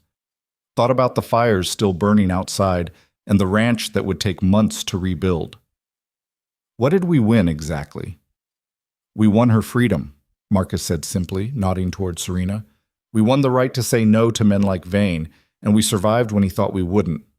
That's worth something. Maybe it was. Cassian wasn't sure anymore. He was too tired, too hurt, too overwhelmed by everything that had happened. But when he looked at Serena standing there with the rifle and the weight of what she'd just done settling across her shoulders, he saw something he hadn't seen before. Not a victim anymore. Not property, or leverage, or someone who needed constant protection. Just a woman who'd fought like hell for her own survival and won, even if that victory came with costs she'd carry forever. You okay? He asked her quietly. No. She set the rifle down carefully, like she was afraid it might go off again. But I will be.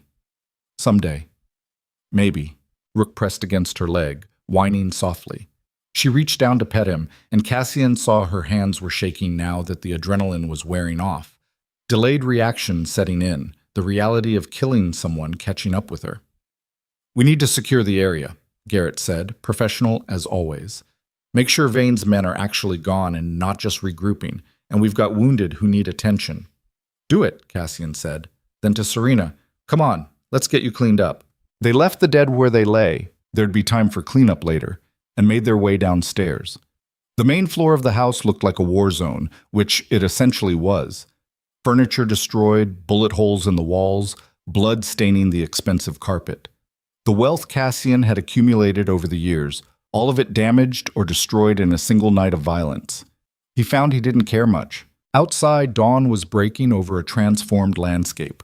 The western range was blackened ash as far as the eye could see. Smoke still rising from embers that would smolder for days. 3 of the outer buildings were complete losses. The fences were destroyed in multiple places, and scattered across the approaches to the ranch were bodies, Vane's men who hadn't survived the assault, laid out like grim markers of how close they'd come to losing everything. But the main house still stood. The core buildings were intact, and when Cassian looked around at his men, exhausted, wounded, but alive, he saw something he hadn't expected: pride. They'd faced impossible odds against a numerically superior force with better resources and tactical position. They'd fought fire and bullets simultaneously. They'd been pushed to the absolute limit of what human beings could endure. And they'd won. "Boss!" Tommy was limping toward him, his wounded leg wrapped in bandages. "Santos found something you need to see." Cassian followed him to the northern defensive line, where Santos stood with 3 of Vane's surviving men. They were disarmed and restrained, kneeling in the dirt with Marcus's shotgun pointed at their backs. They looked terrified, and they should. Mercy wasn't guaranteed after a fight like this. "These boys want to talk," Santos said. "Got some interesting things to say about Vane's operation." Cassian studied the prisoners. Young men, probably desperate for money and not thinking too hard about what they were doing to earn it. The kind of people Vane recruited because they were expendable and wouldn't ask difficult questions. "Talk," Cassian said flatly. The oldest of the 3, maybe 25, swallowed hard. Vane had camps, 4 of them scattered across the territory, places where he kept girls before shipping them out. "We can tell you where they are. Help you free whoever's still there. In exchange for what? You let us go. Don't turn us over to the law. Don't shoot us. Just let us walk away, and we'll disappear." Cassian looked at Marcus, who shrugged. "Their choice. They can help or they can face whatever justice Crawford pretends to dispense. Either way, we get the information eventually. Write down the locations," Cassian told the prisoners. "Every detail you know about the camps, the people running them, the routes they use. Give me everything, and I'll let you walk. But if I find out you held back or lied, I'll hunt you down myself. Understand?" They understood. 30 minutes later, Cassian had a list of 4 locations and enough details to shut down Vane's entire trafficking network. It wouldn't bring back the girls who'd already been sold or killed. Wouldn't undo the years of suffering Vane had inflicted on hundreds of victims. But it was something. A start toward making sure his death meant more than just one bad man removed from the world. The sun climbed higher, burning away the smoke and revealing the full extent of the damage. Cassian stood in the middle of his war-torn ranch and tried to calculate what it would cost to rebuild. The money wasn't an issue. He had enough saved to reconstruct everything twice over. But the time, the effort, the psychological toll of what they'd all been through, that couldn't be measured in dollars. What now? Serena appeared beside him, her face cleaned up but her eyes still carrying the haunted look of someone who'd just taken a life. Vane's dead. His operations exposed. What happens next? We rebuild, and we make sure every girl in those camps gets freed and gets help starting over. Cassian paused. And you decide what you want to do. You're free now, Serena. Actually free. You can stay here, or you can go anywhere you want. Mexico, California, back east, if that's what you choose. I'll give you enough money to start fresh wherever you end up. She was quiet for a long time, looking out over the burned landscape. Then she said something that surprised him. I think I'll stay. If you'll have me. You want to stay here after everything that just happened? Especially after everything that just happened. She turned to face him. You gave me something I haven't had in 3 years. The choice to decide my own future. And I'm choosing to stay here and help rebuild this place. Help turn it into something better than it was. It's going to be hard work. Months of it. Probably years before things are back to normal. Good. I'm done with easy. Easy is how I ended up sold to Vane in the first place. She managed a small smile, the first genuine one he'd seen from her. Besides, someone needs to make sure you don't get yourself killed doing something noble and stupid again. Cassian found himself smiling back, despite the pain and exhaustion and overwhelming weight of everything they'd been through. Deal. But I'm putting you on payroll. You work here, you get paid like everyone else. Fine. But I want Rook's salary too. He did most of the actual work. They stood there together as the sun rose higher, two damaged people who'd somehow survived hell and come out the other side, changed but not broken. Around them, the ranch began the slow process of recovery. Men clearing debris, tending wounded, putting out the last of the fires. It would take time. There would be more challenges, more threats, more moments where everything felt hopeless. But they'd faced the worst and survived. And that, Cassian thought, was worth more than all the wealth he'd accumulated over a lifetime of building his empire. Spring came to Mercer Ranch 6 months after the smoke cleared, and with it arrived changes nobody had predicted. The burned western range had regenerated with the first rains, new grass pushing through blackened soil in a stubborn statement about survival that felt appropriate. The destroyed buildings had been rebuilt, not exactly as they were, but different, better in some ways. The scars remained visible if you knew where to look, but they'd become part of the landscape now rather than open wounds. Cassian stood on the rebuilt porch of the main house, watching the morning operations with a cup of coffee that had gone cold while he wasn't paying attention. The ranch looked nothing like it had before Vane's assault, and that was by design. Where there had once been just cattle operations and hired hands, now there were families. The 5 women who'd stumbled out of the smoke during the battle had stayed, and they'd brought others. Word had spread through the underground networks that existed among Vane's victims, whispered conversations about a ranch where you could find safety, where a wealthy rancher asked no questions and expected nothing in return except honest work, if you were capable of it. They'd arrived in groups of 2 and 3 over the months that followed. Women who'd escaped similar situations to Serena's. A widow with 2 children who'd lost everything when her husband died and creditors came calling. An older woman who'd worked as a cook in one of Vane's camps and helped a dozen girls escape before fleeing herself.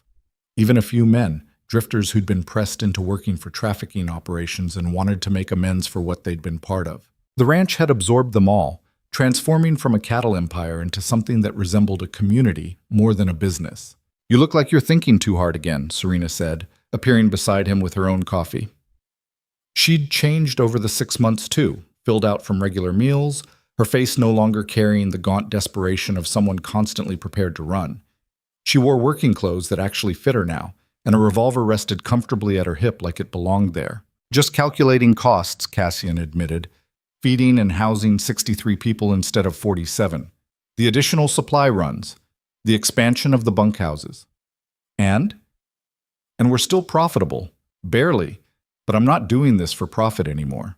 Serena smiled, the expression coming easier to her these days. The great Cassian Mercer, Cattle baron turned reluctant humanitarian. Never thought I'd see it. Neither did I. He took a sip of the cold coffee, grimaced, and dumped it over the porch rail. Marcus thinks I've lost my mind, says we're one bad season away from bankruptcy if I keep taking in every stray that shows up. Marcus has been saying that for 4 months, and we're still here. True, but he's not wrong about the risk. They stood in comfortable silence, watching Tommy Chen teach a group of children how to ride. The young cowboy had recovered from his leg wound and discovered he had a talent for working with kids, probably because he was barely older than a kid himself. His patience was infinite, his instructions clear, and the children adored him. "Have you thought about what we discussed?" Serena asked after a moment, her tone carefully casual. Cassian knew what she was referring to. They'd been having the same conversation for weeks now, circling around it without committing. About formalizing this? Making it official? A sanctuary. Not just a ranch that happens to help people, but an actual organization dedicated to it. She turned to face him fully. "We've already got the infrastructure. We're already doing the work. Why not make it permanent? Because permanent means responsibility. Means we can't just close the doors if things get too difficult or dangerous. When has anything about this place ever been safe?" She had a point. "Cassian, we've freed 42 women from those camps you raided. 42 people who would still be trapped in that hell if you hadn't used the information Vane's men gave you. And now they're here, building new lives, and more keep coming. This is bigger than just cattle and profit." "I know." He did know. Had known since the first group of refugees arrived, and he'd realized he couldn't turn them away even if he'd wanted to. "I'm just not sure I'm the right person to run something like this. I'm a rancher, not a whatever this requires. You're someone who cares enough to try. That's more than most people can say." Serena's voice softened. "And you're not doing it alone. I'm here. Marcus is here. Maria, Santos, Garrett, Tommy, everyone who fought beside you is still here because they believe in what we're building." Before Cassian could respond, Marcus appeared around the corner of the house, his weathered face set in the expression that usually meant problems. "Boss, we've got visitors. 4 riders coming up from the south." Cassian felt old instincts kick in immediately, his hand moving toward the rifle he'd started keeping by the door after the battle. "Armed?" "Can't tell yet. They're still a ways out, but they're flying a white flag." That was unusual enough to be concerning. Cassian grabbed the rifle anyway and moved to meet whoever was coming, with Serena and Marcus flanking him. By the time they reached the main gate, Santos and Garrett had already taken up defensive positions, and several other hands were casually positioning themselves where they'd have clear shots if this turned hostile. The riders approached slowly, the white cloth tied to one man's rifle visible even through the dust. As they got closer, Cassian recognized the lead rider and felt his stomach drop. Marshal William Crawford, looking even more tired and worn than the last time Cassian had seen him. The 3 men with him wore badges too, deputies or federal marshals, hard to tell at this distance. "Mercer," Crawford called out when they were within speaking range. "We need to talk. Can we approach?" Cassian considered making them stand in the sun and shout their business from a distance, then decided that was petty even by his standards. "Come ahead. But know that you're covered." The 4 lawmen rode up to the gate and dismounted, and Cassian got his first good look at Crawford's companions. One was definitely federal. His badge said U.S. Marshal, and he had the hard-eyed competence that suggested he actually knew his job. The other 2 were younger, local deputies who looked nervous about being here. "This is Marshal Henry Garrett," Crawford said, indicating the federal man. "No relation to your Garrett, far as I know. He's been investigating Malric Vane's operation for the past 8 months. "Little late for that," Cassian said flatly. "Vane's dead. His operations shut down." "I'm aware." The federal marshal stepped forward, and his expression was difficult to read. "That's actually why we're here. We need to discuss what happened the night Vane died, and what you've been doing since." Cassian felt Serena tense beside him. They'd discussed this possibility, that eventually someone would come asking difficult questions about the battle, about Vane's death, about how a civilian rancher had managed to destroy a trafficking network that federal authorities had been unable to touch. "We defended our property against an armed assault," Cassian said carefully. "Everything we did was legal self-defense." "That's one interpretation," Marshal Garrett agreed. "The other interpretation is that you conducted an unauthorized military operation, killed a dozen men, and then raided 4 separate locations across 3 counties without legal authority. Those locations were holding kidnapped women. I freed them. With what authority? Basic human decency. You should try it sometime. Crawford winced, but Marshal Garrett just smiled slightly. I'm not here to arrest you, Mercer. If I was, I would have brought more men. I'm here because what you did, however illegal it might technically have been, accomplished more in 6 months than my investigation had managed in 8. And I want to know how. That wasn't what Cassian had expected. He exchanged glances with Marcus, who shrugged in his typical way that meant proceed with caution. Come inside, Cassian said finally. We'll talk where it's cooler. They gathered in the main house study, which had been repaired after the battle, but still showed scars in the plaster where bullets had impacted. Maria brought coffee and then stationed herself by the door in case these lawmen needed to be thrown out, which Cassian appreciated. Serena sat beside him, and he noticed she'd positioned herself where she could reach the rifle leaning against his desk if necessary. Marshal Garrett accepted the coffee and took a long drink before speaking. I've been tracking Vane's organization since last spring. Had testimonies from 3 victims who managed to escape, documentation of at least 40 women who disappeared through his network, even some financial records showing suspicious transactions. But I couldn't get enough concrete evidence to move against him officially. Why not? Serena asked, her voice hard. You had victims willing to testify. What more did you need? I needed evidence that would hold up in a court where Vane had bought the judge, the prosecutor, and half the jury. I needed to build a case so airtight that his money couldn't crack it. Garrett set down his coffee cup. I was maybe 3 months away from having that when you killed him. He died in self-defense during an assault on my property, Cassian said, with multiple witnesses.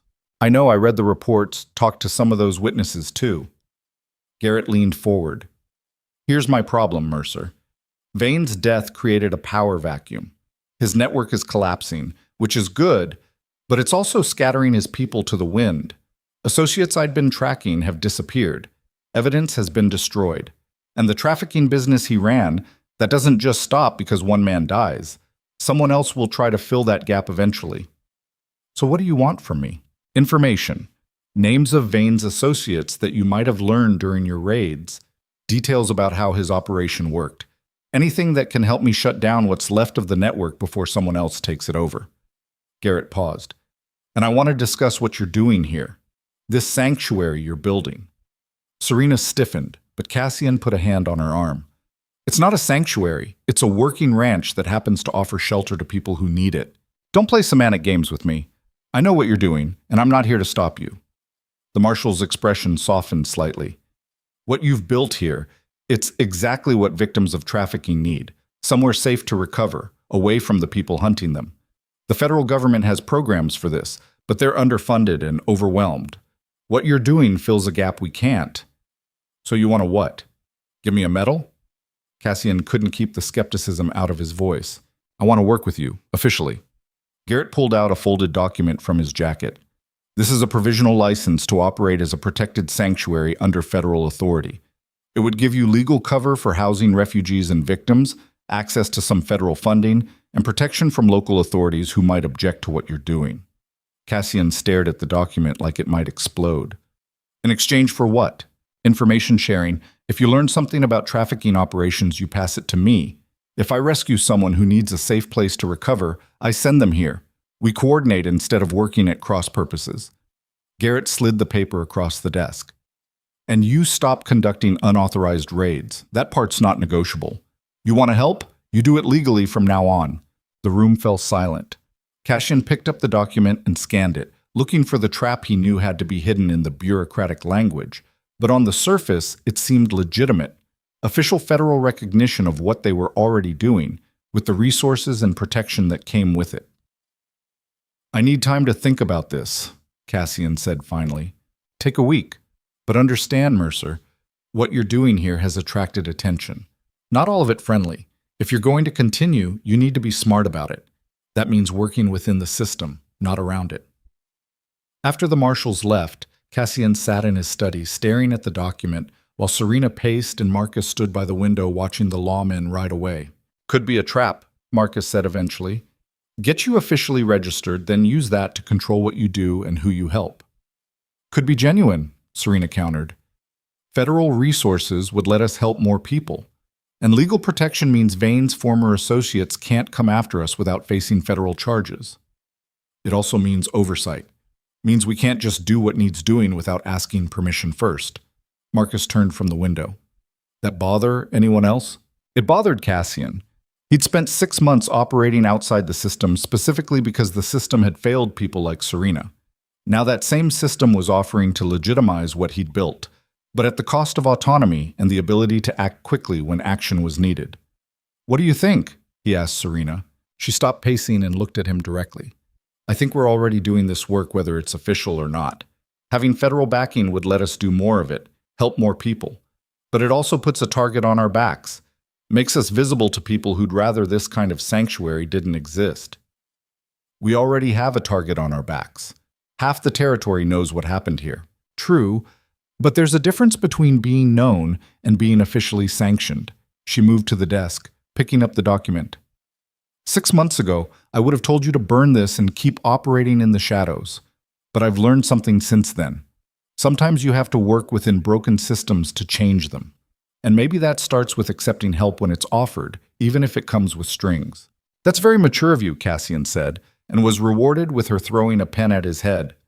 I'm being serious. This is bigger than just us now. Look out that window. We've got 63 people depending on this place for safety and stability. Can we really afford to turn down resources that would help them? She had a point, which annoyed him. Cassian looked at Marcus, who shrugged. Your ranch, boss. Your choice. But for what it's worth, I think the girl's right. We're too visible to keep operating like lone wolves. Might as well get something out of being legitimate. 3 days later, Cassian rode to Silver Creek with Serena and signed the documents making Mercer Ranch an officially recognized sanctuary under federal protection. Marshal Garrett witnessed the signatures and handed over the first installment of federal funding, enough to properly expand the facilities and hire additional staff. You're doing good work, Mercer, Garrett said as they concluded the business. More than you probably realize. I'm doing what anyone should do when they have the means to help. Except most people don't. Most people with your wealth and influence find ways to ignore problems that don't affect them directly. The marshal shook his hand firmly. Don't prove me wrong about you. I'll try not to. The changes came gradually after that. The ranch expanded, adding proper housing for families and a small school where the children could learn reading and arithmetic from one of the women who'd been a teacher before Vane's network destroyed her life. They hired a doctor to visit weekly, checking on the physical and mental health of the refugees. Maria trained several women in cooking and household management, giving them skills they could use to support themselves eventually. But the biggest change was harder to quantify. It was the way people stopped looking over their shoulders constantly, the way children started playing without that edge of fear, the way laughter became a common sound instead of something rare and precious. The ranch was becoming what Serena had envisioned, a real sanctuary where people could heal and rebuild. Not everyone made it. Some refugees stayed just long enough to recover before moving on, eager to put distance between themselves and the memories this place carried. A few couldn't shake the trauma of what they'd survived and left seeking treatment or support the ranch couldn't provide. One woman took her own life in the early spring, and they buried her beside Jack in the cemetery, another casualty of Vane's cruelty, even months after his death. Those failures haunted Cassian in ways that success never could. He'd catch himself wondering what he could have done differently, what signs he'd missed, whether having more resources or better staff might have changed the outcome. Serena found him one night sitting on the porch, staring at nothing, and sat down beside him without speaking. You can't save everyone, she said finally. I should have seen she was struggling. She was good at hiding it. And even if you'd seen, even if you'd tried to help, sometimes people are too damaged to heal. That's not your fault. Feels like it should be. It's not. Serena took his hand, and the gesture was so natural now that neither of them thought about it. You gave her safety and shelter and support. You gave her 6 months of peace she wouldn't have had anywhere else. That matters, even if it wasn't enough in the end. Cassian knew she was right intellectually, but it still sat heavy in his chest. This was the cost of caring about people. You couldn't control their choices or guarantee their safety, and sometimes, despite everything you did, they still slipped through your fingers. How do you do it? He asked. How do you keep going when you know some of these people won't make it? Because some of them will. Because for every person we lose, there are 3 more who are building new lives because of what you built here. She squeezed his hand. You taught me that, actually. That night when you found me in the canyon and decided I was worth saving even though you didn't know me, didn't know if I'd survive, didn't know if helping me would cost you everything. You took that risk anyway. And it did almost cost me everything. But it didn't. We're still here. And we're doing something that matters. She released his hand and stood, stretching. Now come inside and get some actual sleep. Tomorrow we've got a family arriving from Black Valley, and they're going to need you looking less like death warmed over. Summer arrived with heat that turned the valley into an oven, but the ranch thrived anyway. The cattle operation continued profitably enough to support the sanctuary work, and the federal funding covered the rest. They'd found a rhythm, a balance between business and charity that seemed sustainable for the first time. Cassian spent his days managing operations, meeting with refugees, coordinating with Marshall Garrett on cases of trafficking survivors who needed placement. Serena had taken over much of the day-to-day sanctuary management, and she was better at it than he'd ever been, more patient, more understanding, more willing to sit with someone's pain without trying to immediately fix it. They'd become partners in a way that went beyond simple cooperation. They fought sometimes, usually about how much risk to take, or how many resources to commit to helping someone new. She thought he was too cautious now that they had federal oversight. He thought she was too willing to ignore practical limitations in favor of helping one more person. But the arguments never lasted long, and they always ended up in the same place, agreeing that doing something imperfectly was better than doing nothing at all. "You're going to marry that girl eventually," Maria said one afternoon, watching Cassian watch Serena teach a group of women basic self-defense. "Might as well stop pretending otherwise." "I'm not pretending anything. We're business partners." "Business partners who look at each other like that? Please," Maria snorted. "I've known you since you were a boy, Cassian Mercer. I know what it looks like when you care about someone. It's complicated. Love usually is, but that doesn't make it less real." She patted his arm. "Elena would have liked her, you know, would have approved of what you're doing here." The words hit harder than Cassian expected. He'd spent so long not thinking about Elena, burying that pain beneath work and responsibility, that hearing her name still felt like touching an old wound. But Maria was probably right. Elena had always believed in helping people, and using their wealth for something beyond accumulation. She would have loved this sanctuary, would have thrown herself into it completely. "Maybe someday," Cassian said quietly. "But right now, we've got work to do." "Always more work. That's your excuse for everything." But Maria smiled as she said it, the expression fond despite the criticism. That evening, Cassian found himself alone with Serena on the rebuilt porch, watching sunset paint the valley in shades of gold and crimson. Rook dozed at their feet, his scarred head resting on Serena's boot. The old cattle dog was slower these days, his muzzle gone completely gray, but he still followed her everywhere with the devotion of someone who understood she'd needed him once and might need him again. "Marshall Garrett sent word," Serena said, breaking the comfortable silence. "They've shut down 2 more trafficking operations using information from the raids. Freed 18 women total." "That's good." "It is, but he says there are at least 6 more operations they know about, and probably twice that many they don't." She sighed. "It never ends, does it? We help a few dozen people, but hundreds more are still trapped. So we keep working, keep helping the ones we can reach. Is that enough?" Cassian thought about that question. 6 months ago, he would have said no, that anything less than solving the entire problem was failure.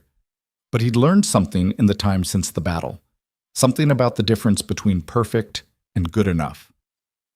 "It has to be," he said finally, "because the alternative is doing nothing, and I can't live with that anymore." Serena nodded, then leaned against his shoulder in a gesture that had become familiar over the months. They sat like that as full darkness fell, 2 people who'd found each other in the worst circumstances and somehow built something better out of the wreckage. The years that followed brought more changes, more challenges, more moments of triumph and tragedy. The sanctuary expanded until it housed over 100 people at any given time. They formalized the operations, hiring social workers and counselors, establishing protocols for intake and support. Marshall Garrett became a regular visitor, bringing cases and resources, helping bridge the gap between federal authority and grassroots action. Other ranchers started similar operations, inspired by what Mercer Ranch had accomplished. A network formed across the territory, sanctuaries communicating and coordinating, sharing resources and information. It wasn't enough to eliminate trafficking. That would take decades and systemic changes beyond what any individual could accomplish. But it was progress, measured in individual lives saved and futures rebuilt. Cassian and Serena never married, despite Maria's predictions and everyone's expectations. They didn't need the formal declaration. What they'd built together was more permanent than any ceremony could make it. They were partners in every sense that mattered, united by shared purpose and the understanding that came from surviving hell together. Tommy Chen eventually took over most of the day-to-day ranch operations, freeing Cassian to focus on the sanctuary work. Santos retired but stayed on as an advisor, his knowledge of the territory and its people invaluable. Marcus worked until the day he died at 73, collapsing in the yard while checking fences, and they buried him beside Jack with full honors and tears from everyone who'd known him. Rook lived to be 14 before age, and old injuries finally caught up with him. He died in his sleep one autumn night, curled up on Serena's bed, and she wept like she'd lost family, which, in every way that counted, she had. They buried him on the western ridge overlooking the valley, and Serena planted sage over his grave the way the old-timers said you should, for dogs who'd been loyal. Time passed. The ranch evolved. New people arrived seeking safety, stayed to heal, and eventually moved on to build lives elsewhere. Some came back to visit, bringing children they'd had since leaving, wanting to show their families the place that had saved them. Others disappeared completely, and Cassian learned to accept that some people needed to leave their past behind entirely, including the good parts. And sometimes, late at night when sleep wouldn't come, Cassian would stand on the porch and remember that storm-dark night when a scarred cattle dog had led him into a canyon to find a dying woman. He'd think about all the choices that followed, the decision to help her, to fight for her, to risk everything for someone he barely knew. He'd never regretted it, not once, even when it nearly cost him his ranch, his life, everything he'd built, because what he'd gained was worth more than wealth or safety or the comfortable isolation he'd wrapped himself in for years. He'd gained purpose, community, the knowledge that his life meant something beyond profit margins and property lines. And he'd learned that sometimes the right choice was also the hardest one, but you made it anyway because the alternative was betraying everything you believed about what it meant to be human. Serena found him on the porch during one of these late-night reflections, 2 decades after that first meeting in the canyon. She was 50 now, her hair starting to gray at the temples, her face carrying the lines that came from years of hard work and harder choices. But her eyes were clear and calm in a way they never had been in those early days. "Can't sleep?" she asked, joining him at the rail. "Just thinking." About how one decision can change everything, how finding you in that canyon led to all of this. He gestured at the ranch spread out below them, lights glowing in windows where families slept safely. "Sometimes I wonder what would have happened if Rook hadn't caught your scent that day. If I'd stayed at the ranch instead of following him. I'd be dead. And you'd still be alone in that big house, rich and miserable and wondering if any of it mattered." Serena smiled. "But he did find me. And you did follow. And everything that came after, the good and the bad, that's the life we built from that choice." "No regrets?" "A few. But none of them are about surviving. None of them are about this place or what we've done here." She took his hand, and the gesture was as natural as breathing after 20 years. "We saved each other that night in the canyon, Cassian. You just happened to be the one conscious enough to realize it first." They stood together in the darkness, 2 people who'd been broken and rebuilt, who'd fought wars and found peace, who'd learned that redemption wasn't a destination, but a choice you made every day to try to be better than you were yesterday. Strangers still came to the Western Ridge sometimes, drawn by stories they'd heard about Mercer Ranch. They'd stand by the sage-covered grave looking out over the valley, and they'd repeat the legend that had grown over the years, about a wealthy cattle baron who'd ruled with silence and gold until his dog found a dying girl in the dust. And together they'd built something stronger than fear, more valuable than wealth, more permanent than any empire raised on money alone. The story changed with each telling, as stories do, but the core remained true. That courage sometimes looks like a scarred dog refusing to leave someone dying in a canyon. That strength sometimes means risking everything for someone you barely know. And that the best things humans build aren't made of wood or stone or gold, but of the choice to help when helping is hard, to stand when standing costs everything, to believe that one person's survival matters enough to bet your entire life on it. That was the legacy of Mercer Ranch, not cattle or land or buildings that would eventually crumble to dust, but the lives saved, the hope restored, the message sent that some things were worth fighting for even when the odds said you'd lose. And in the end, that turned out to be worth more than Cassian had ever imagined that night when a dog led him into a storm to find a woman who would change everything.